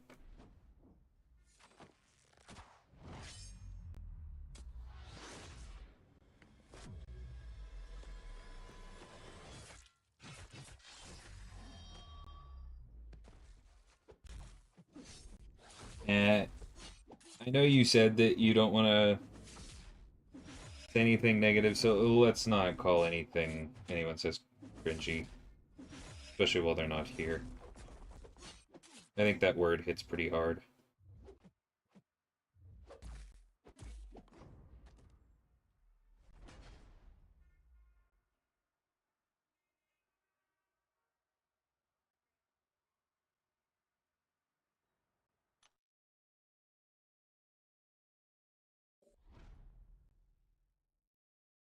She deals energy damage and has atrophy as well as power steal. Right, that's aimed at Maestro. Serpent doesn't privilege energy damage.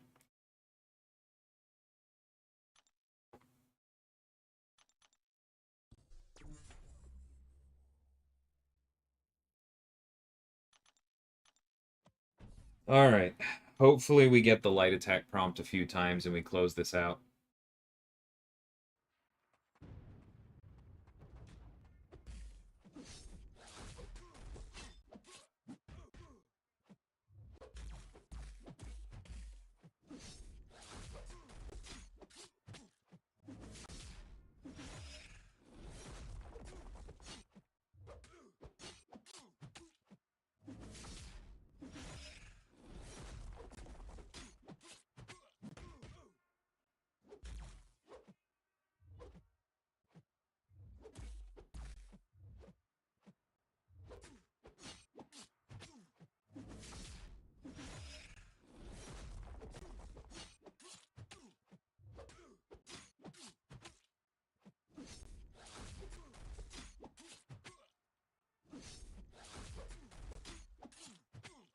Beautiful, thank you.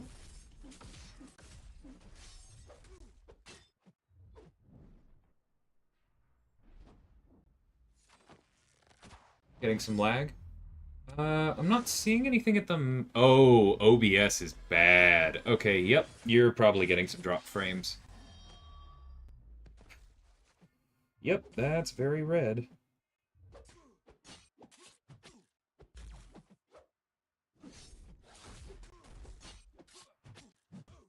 Sorry, y'all.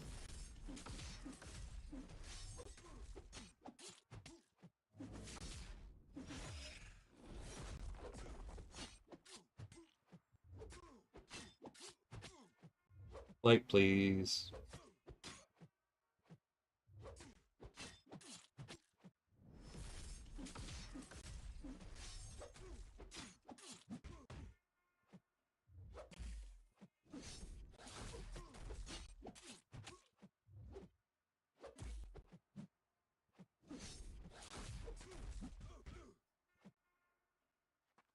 Block damage is so insane in this fight.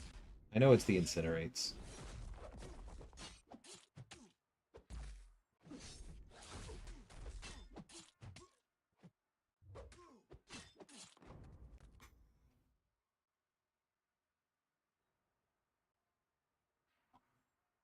Oh, it fully ended, huh?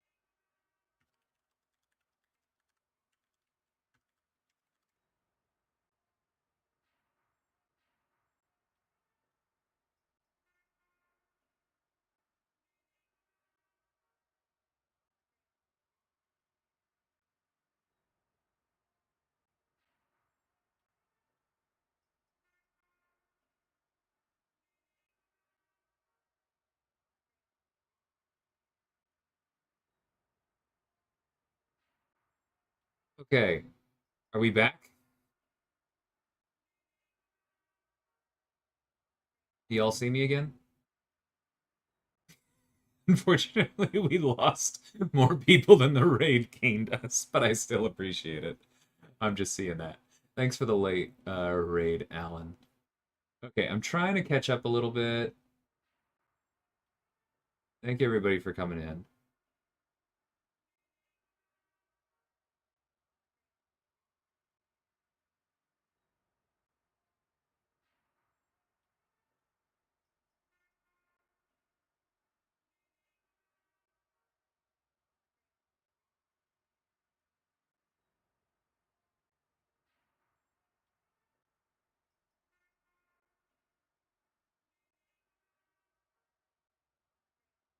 Yeah, there is an interaction around iDoom versus Bishop that is not working how it's supposed to. I know why it's working, and I can't really go into it, and it's kind of important to how both of them work.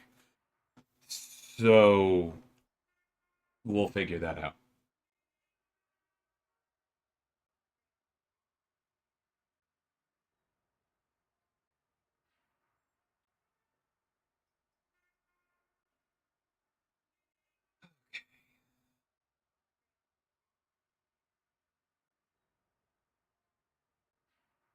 Yeah, I poked on the dust bug recently, Blizzard. I don't know exactly what's going on there, but hopefully we hear more from engineering this week.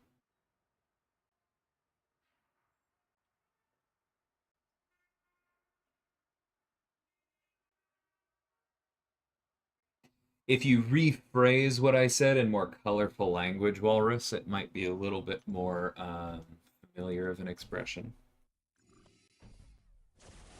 But I try to keep it PG.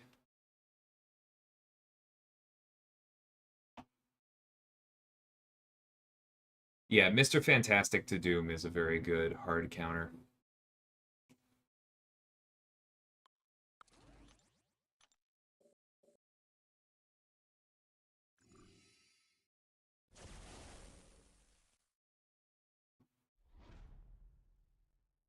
I know. I talked about that, Saffron. Or maybe somebody asked what the bug was. I didn't see. But thank you for the compliment.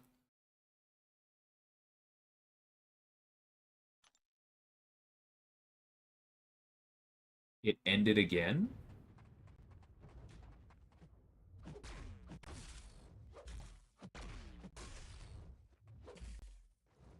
Oh, you know what? I probably should have reset my internet before trying to go live again because OBS is still just dying. 1 second. Let me try restarting the app and I'll be right back. Which requires me to force quit it because otherwise it will manually stop the stream. 1 second. BRB.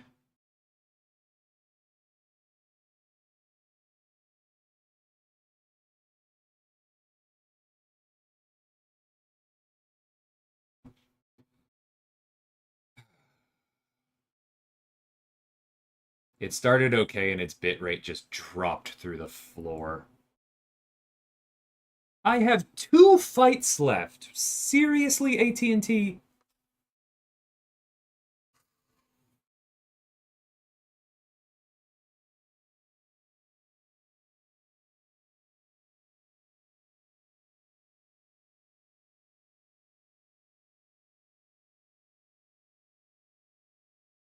Did that work? Did me yelling at them help? Nope, it goes back into the red. I hate this so much. Monopolies are bad, guys. Regulation is good. Ah.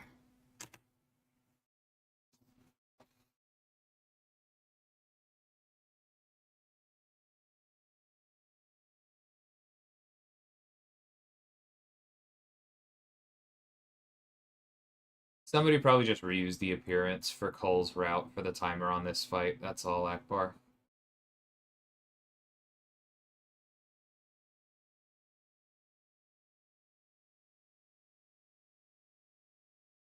I'm so frustrated because, like, I'm just going to have to cut the stream here to get this to work. And then come back in, like, I don't know, 10 minutes, however long it takes for our router to reset, which hopefully finally fixes the internet, because I don't think this is an OBS problem. I think this is an AT&T problem. And then I'm going to have a separate stream that's just like the last 10 minutes of this. That's... Ugh. All right, some of y'all are saying we're back. I'm going to try this Namor fight. I'm just so frustrated.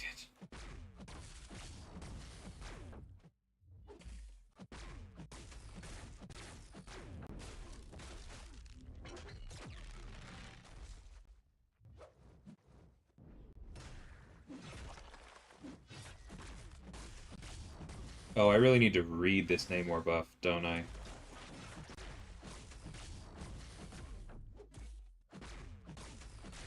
Oh, I remember how this works.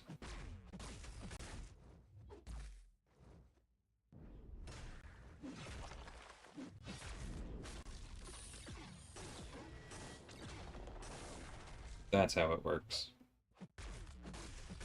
Although we should have just dodged out of the way while he still had that shock on him and let it expire.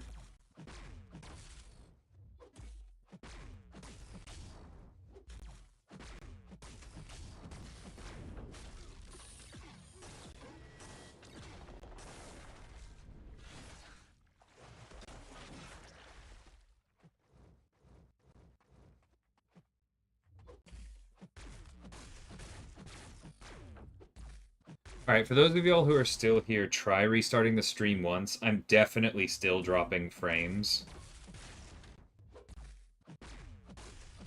But I don't know what more I can do at the moment. Read chat, R7. It's not just you.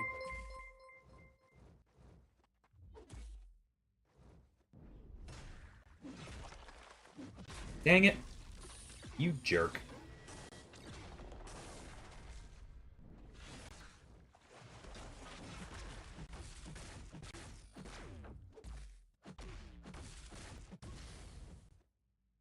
I appreciate the super chat. That's funny, Alan. It is definitely a mashup I would prefer to avoid.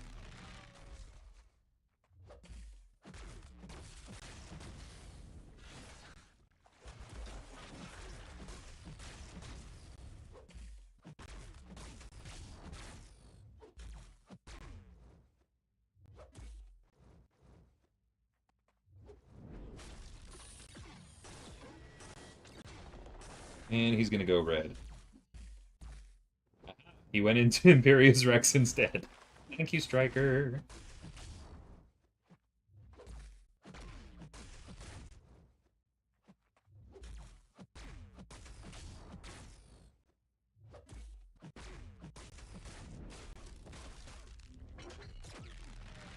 Hey, Coco, how's it going, man?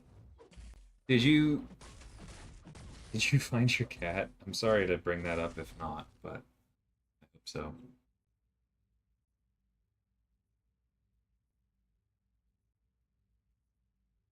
Ah, that's definitely rough, Alan.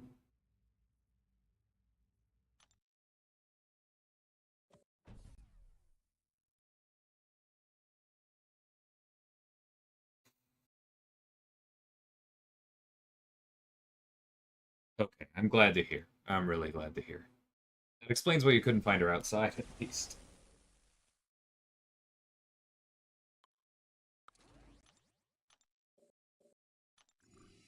Okay, OBS is actually green for me again, not teal or yellow, and so I'm hoping that we're okay. So I'm just gonna push through the Kang fight.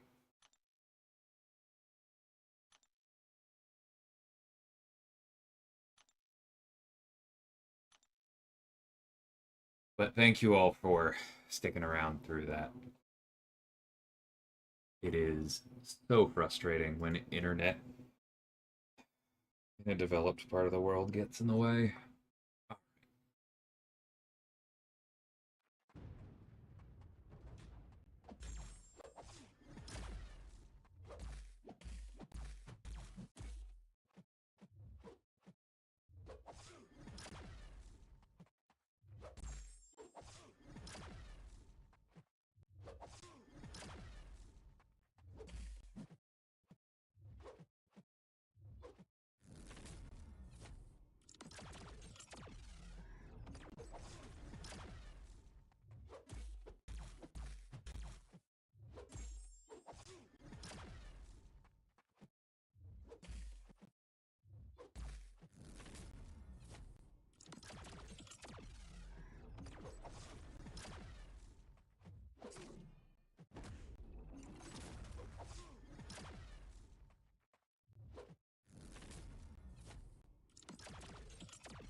At least Gore has the regen for this fight.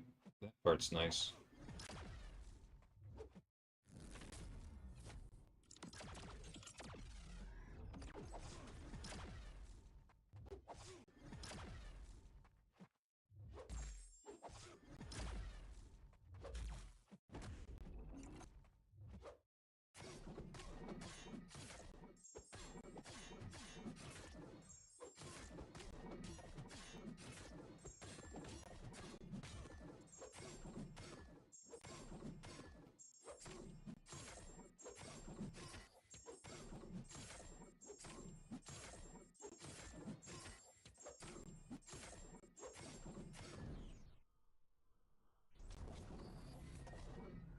And OBS went red again. I'm going to scream.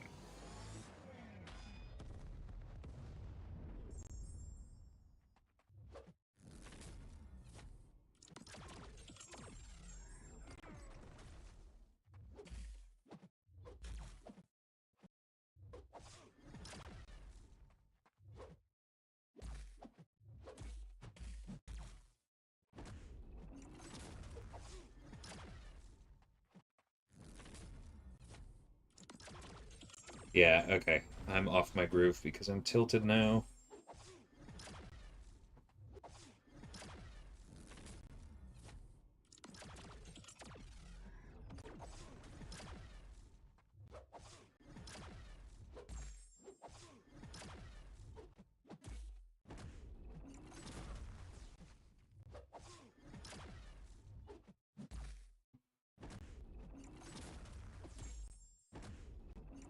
Bro.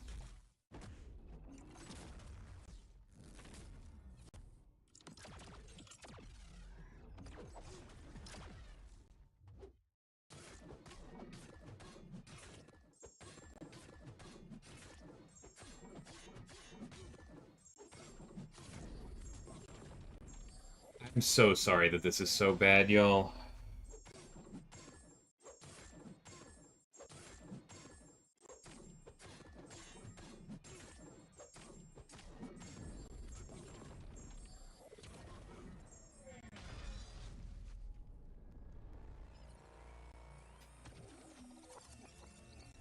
We're literally at 50% dropped frames since I restarted OBS. That's freaking criminal.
Nope. Ouchie.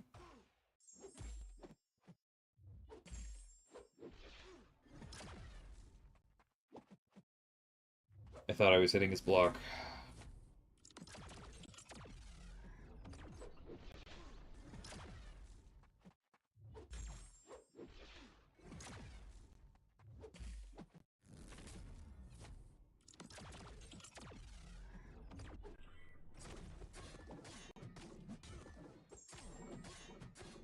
Thanks, Kurt. I appreciate that.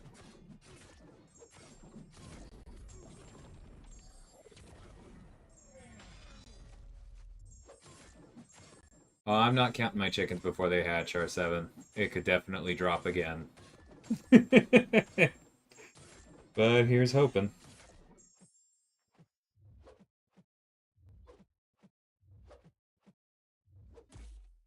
I don't know what I was trying to do there. I wasn't intercepting.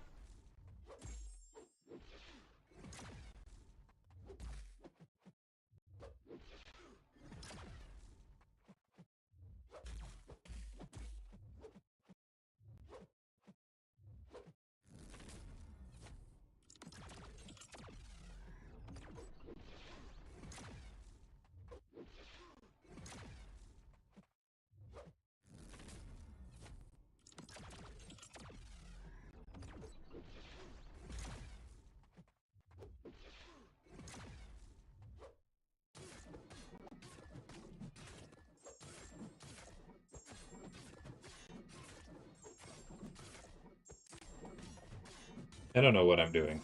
This rotation is not great. Why do you want debuffs again for this fight? Because in certain phases, you deal more damage during wounded for having buffs or debuffs.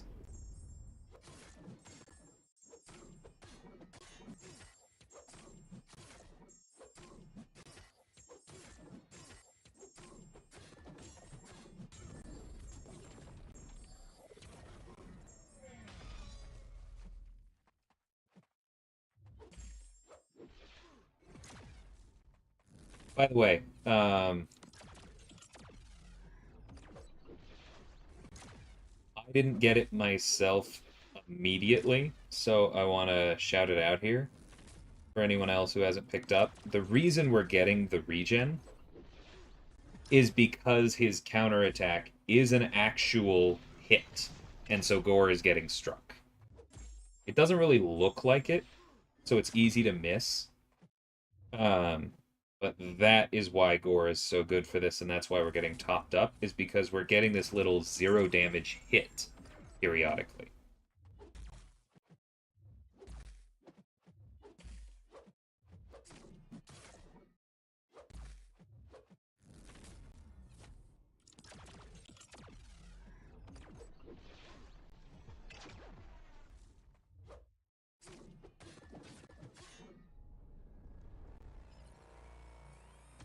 That was perfect timing if intentional. It was not. That's just what happens when I talk on stream.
Monseigneur, thank you.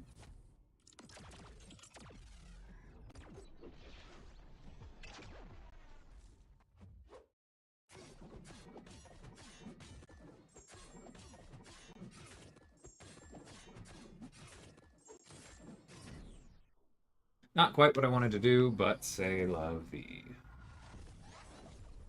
Played with Ghost Rider? Yeah, that works for a Serpent counter. You have to definitely have deep wounds because of the bleed reduction, but I've seen it work.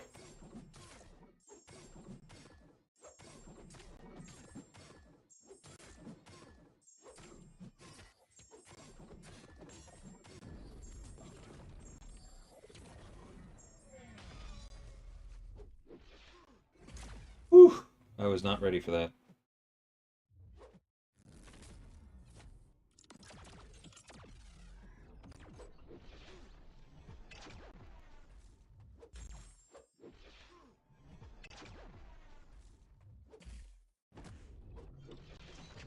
Okay, now we're good for the special.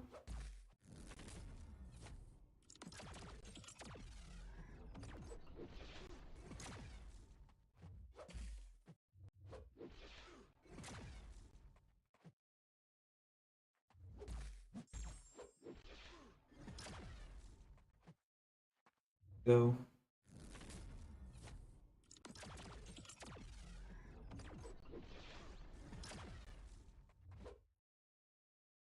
The hell was that, bud?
For the record, it was actually intentional to get hit after that special too, because I was trying to burn my power. I wasn't betting on him doing a full combo, so it could have gone better. But that's fine. I think we have to bait this special one here, knowing we can't punish it.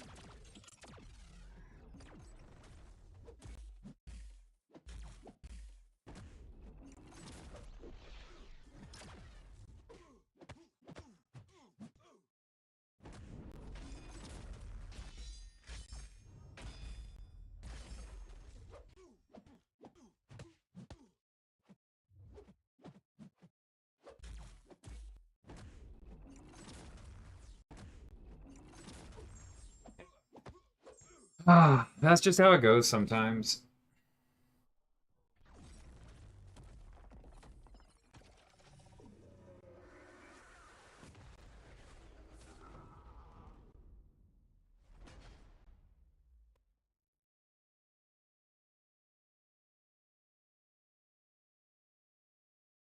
What I didn't realize was I could have actually um,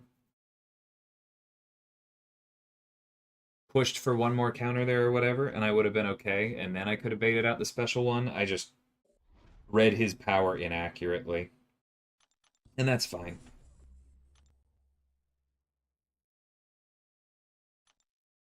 Okay, that means we were in that fight for more than 15 minutes. Yay. Yeah, thanks, y'all. I don't mind. That was a good run.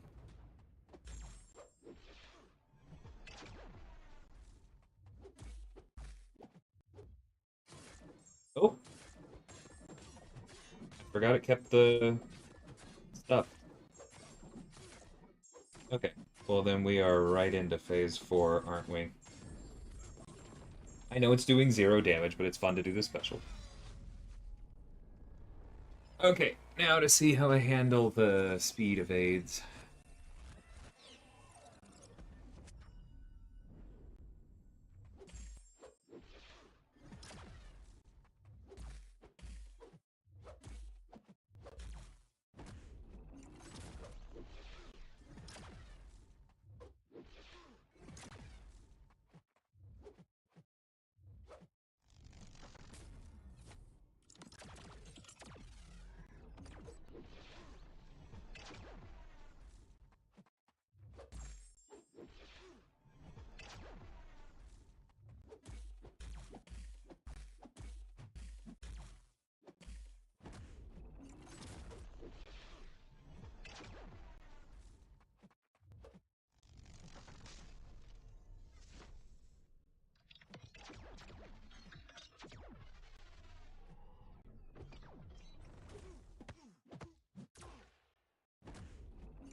Whew.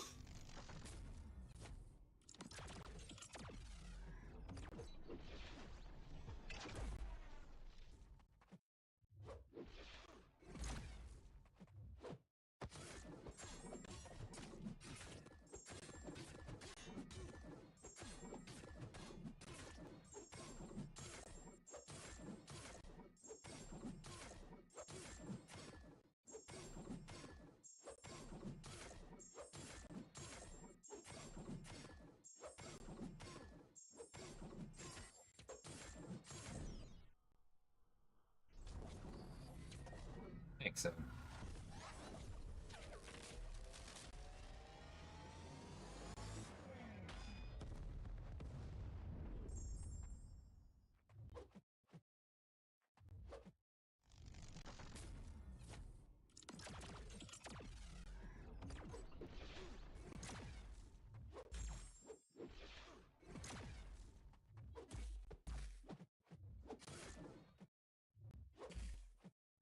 Throw a heavy.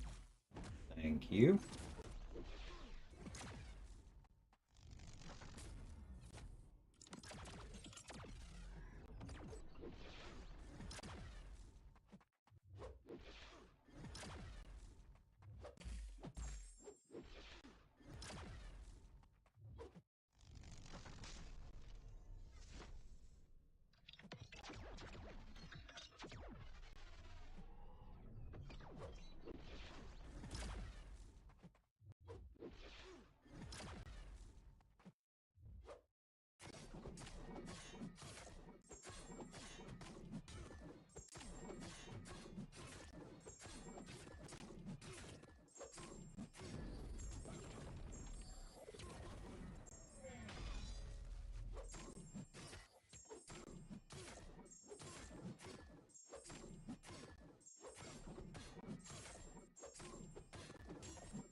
I don't think we're gonna beat the timer.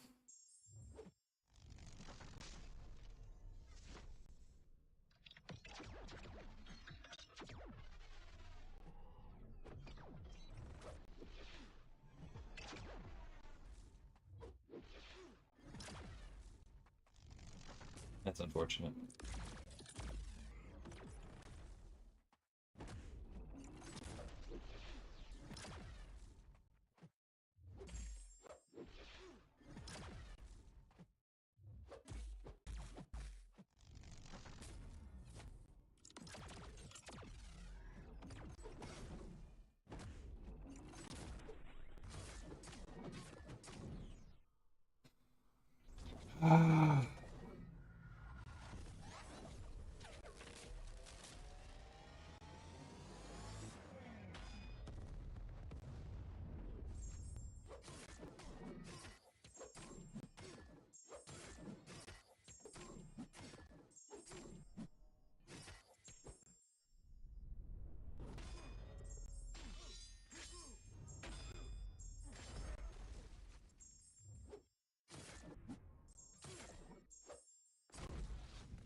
I never understand how the slow-mo at the end there works. Whatever, one revive. Thanks for sticking around, y'all. That was difficult. I'm gonna save this file right here and post that later of what the stream count or what the viewer count looked like as lags rated, and then everything crashed and then finally stabilized. It's so funny. Ah. Hey Matt, how's it going? Congrats on the rank 3 gem I can definitely use right now. Yeah, I'm gonna be doing some side quests for gold on this account for a little bit. We can open the Titan at least.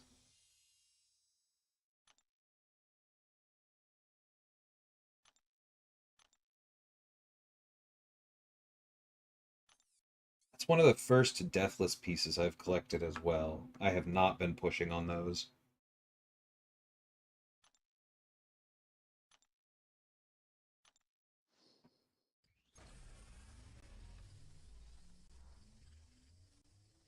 Not at all, Matt. I appreciate you.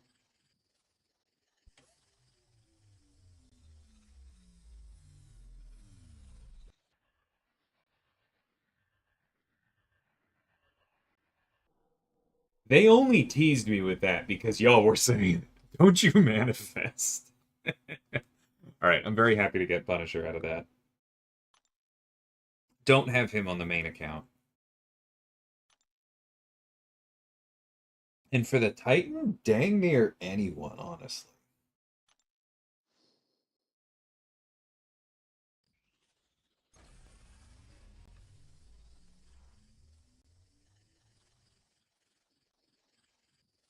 No, it did. We just haven't had a chance to really look into that yet, Matt.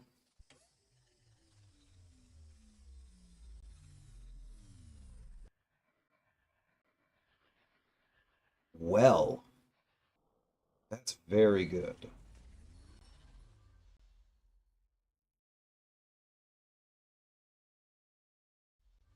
Thanks, that's why sweet. I appreciate it.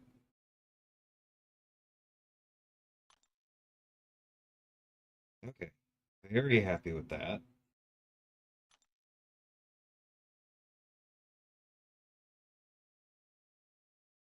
First Titan being Prowler is definitely nice.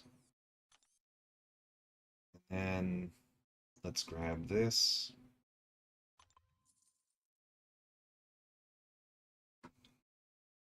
So here's where I'm conflicted, because on the main account I have Man-Thing and Duped House of X.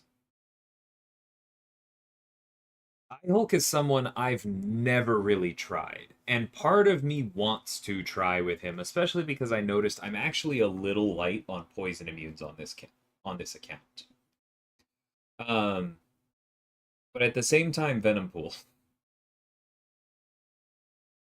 Like Venompool is an old favorite of mine. I want him somewhere, but I think iHulk is the way to go just to broaden out the roster and play with it. Yeah, second account, because like there's so much questing content I still have to do on this account. So that's what makes me think, yeah, I'm gonna do iHulk. I was kind of leaning that way anyway.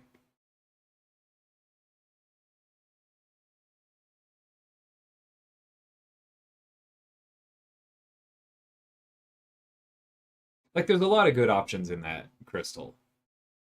And I am glad we got Misty. Well, I could have done with only getting Misty on one account, I'm not gonna lie.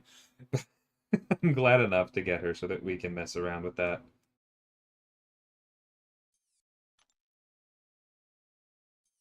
All right. So let's take a look at this. Because for those of you curious, if you can't tell from here, I have no rank twos on this account at all. I have enough catalysts for a skill, which is going to be Moondragon out of these. So I'll have a rank 2 Moondragon, and then I can pick another rank 2.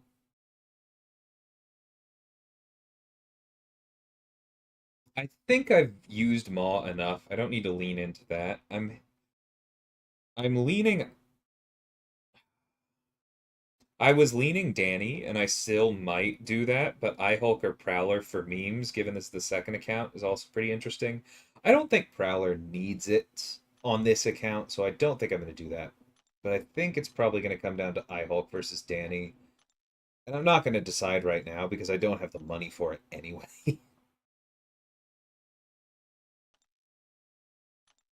Actually, you know what? I think it's going to be Danny because iHulk's biggest problems are when he's punching down. So we probably want to make sure that he isn't. Because that insulting nickname isn't accurate to her, Wings. That's why. Go back and watch some of the stuff that I've done with her on this account over the course of these streams. I used her for Gwen Master and also for the Spider Ham earlier today. Moondragon is excellent.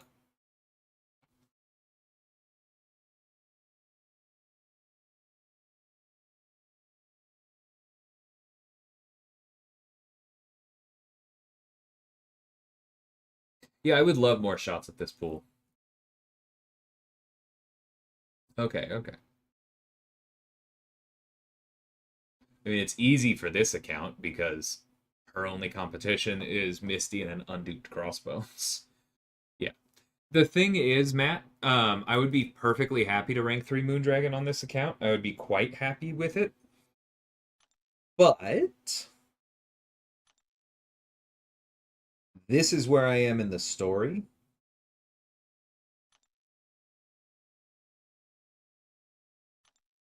And I think I probably want to explore Act 8 first.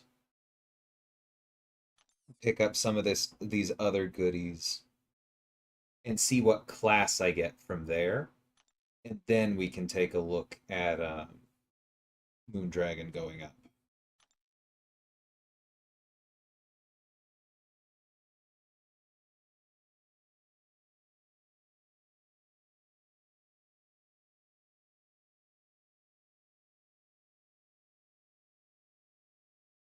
The problem with that question, John, is that like if you just say Superman's powers, you just win, right?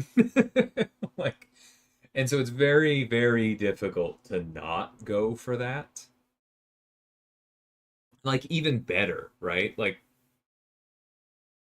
Martian Manhunters would be pretty great. Like, yeah, fire is a problem, but I think if you're not facing a bunch of supervillains, it's easier to work around that.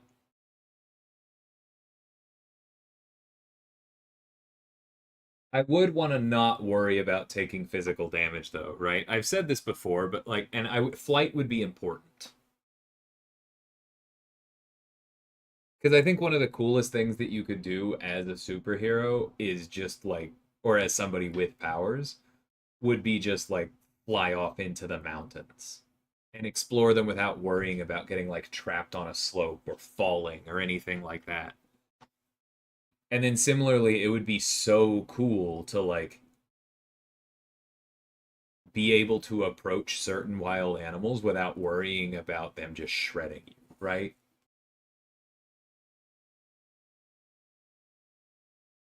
I don't know.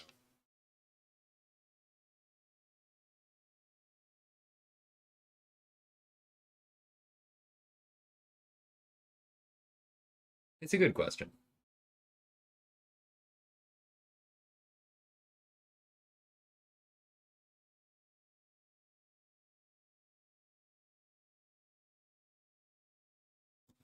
I understand what you're getting at, TC, but given that this account just fully explored Crucible, I don't agree. Like, there are three 7 stars in Crucible forever. It's permanent content. To have to do it right now to get a fourth doesn't really seem like that big a lift, given how many unranked 7 or 6 stars I just used in there. Because yes, that was a rank 1 Scorpion. I used a rank 1 Immortal Abomination earlier. That's a rank 2 Gallant. That's a rank 2 unleveled Luke Cage. That's a rank 2 Warlock, a rank 2 Invisible Woman, a rank 2 Nimrod, rank 2 Ronin, rank 2 Strife. I used a 4-star Guillotine 2099.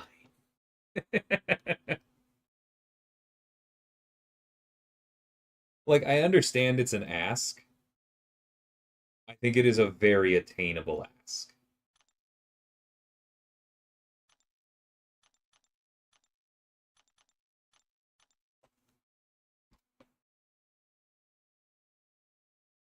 People whose main looks like this probably don't have your skills.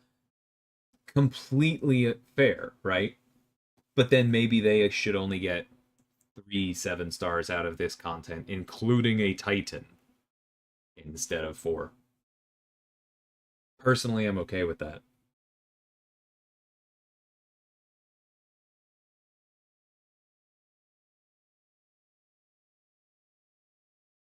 Yeah, I totally understand that. With standing landing and all of that, being able to breathe, that kind of thing.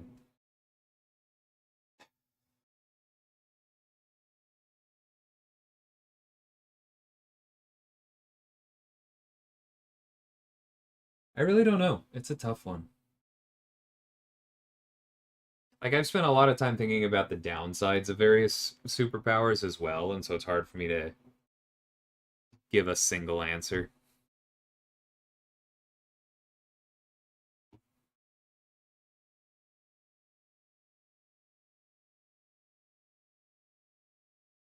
How many units did it cost? I didn't spend any units, TC. Sorry, that's not true. I spent enough units to take decks off twice.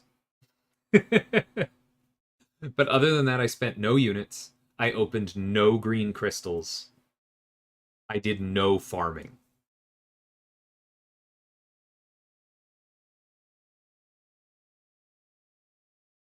Someone who was really struggling with this, who didn't have my skills or who was missing, some of these 7 stars maybe, could farm, could grind arena, could open their green crystal stash. If it's your main and you want the extra benefits that much, you can work on it.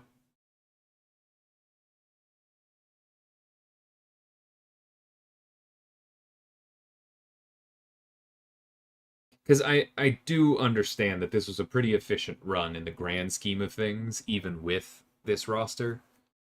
I am not I'm not dismissing that to pat myself on the back. I just do think I think it's attainable enough. Is my core point.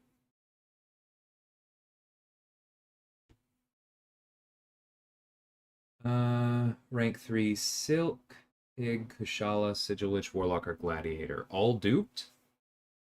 I mean, it's a very account dependent thing, right? But if I assume that you like all of them equally and they're duped, I think I'd go either Silk or Kushala. And at that point, it's just down to like which of those classes is weaker for you. But like Spider Ham's a better dual threat, etc. Thanks for being a member, Jay. I appreciate it.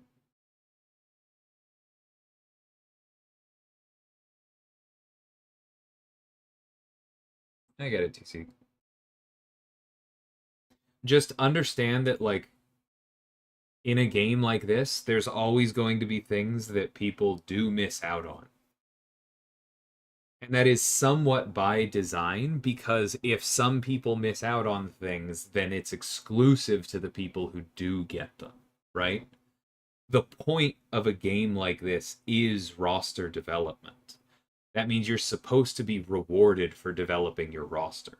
I know we've talked about this before, in terms of like battlegrounds matching, and we don't have to get into that right here. But like this is another part of that, right? One of the complaints, one of the valid complaints that's been thrown at the game by higher level players in the last year or several is that while Battlegrounds does incentivize ranking, there's limited reasons to rank for player versus player content. Everest comes out and you rank a little bit for that, but you probably aren't ranking for story if you're really in the end game. You rank from war for time to time, but that's still PvP content. There's very little reason to rank for PvE, right? Crucible is that. And for some of the more endgame players, like, yeah, it didn't do that because it was easy enough, right? I didn't even plan for it on my main. I just went for it and had fun. But it existing and being a mountain that players who do care about the game cannot yet climb is a very, very good thing. And I think that the rewards in it, the Titan Crystal and the 2 to 3 gem in particular, they will age, but I think they'll age pretty well.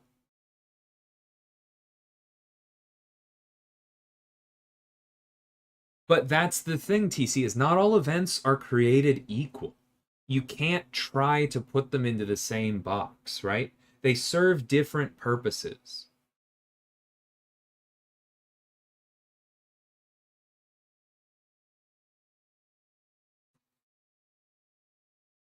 That's the Passaclay turd line that Alan just said, for those who are still wondering what I meant earlier. Thanks, Alan.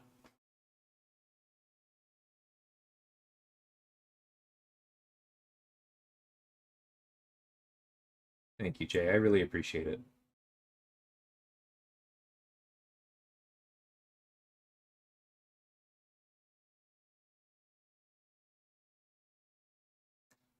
Okay, but comparison does not mean equivalent. Yes, the obvious comparison is last year's event, but things change, right? Things are supposed to change. The economy is in a different place. We are trying different things with game design. Like, people are constantly telling us ways that they wish things were different, ways for us to do better. We have ideas outside of that for ways to make things better, to try things different. You have to intellectually let us do that, right?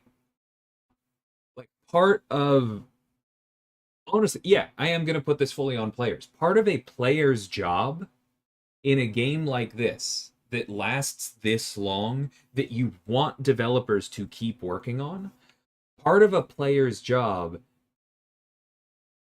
is to let change happen. To look at each individual piece of change and weigh it like, okay, did this work, right? Did this work on its own merits? Is this a good thing? If there were problems I had with it, fine, I can share them, but don't make those problems.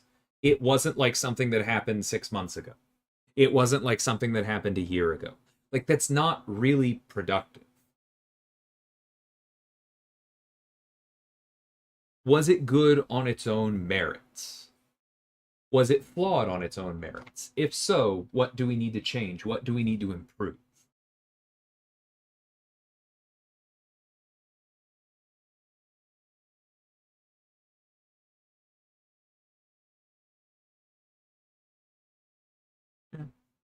I hear you, TC, but I guarantee you if I took that to the econ team, they would just say, we're already giving out so many close to free 7 stars with this content that if anything, it's too easy, not too hard.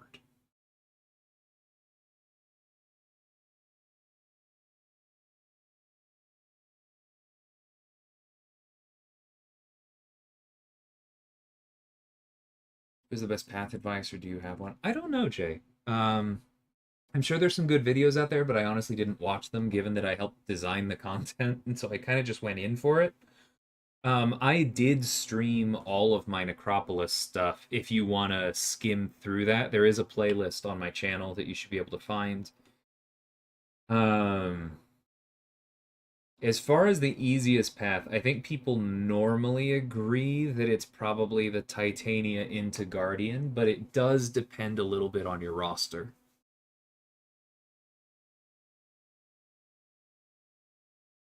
Yeah, MCOC Encyclopedia is a smart dude. I'll second that recommendation.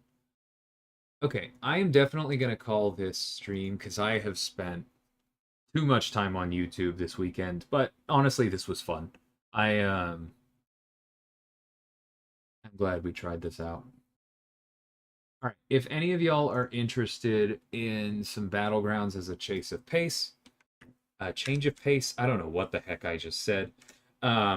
Go ahead and raid J Will there. He's streaming at the moment. And yeah, thanks everybody. I appreciate y'all. It's a good community we got here. Talk to you next time. Take care.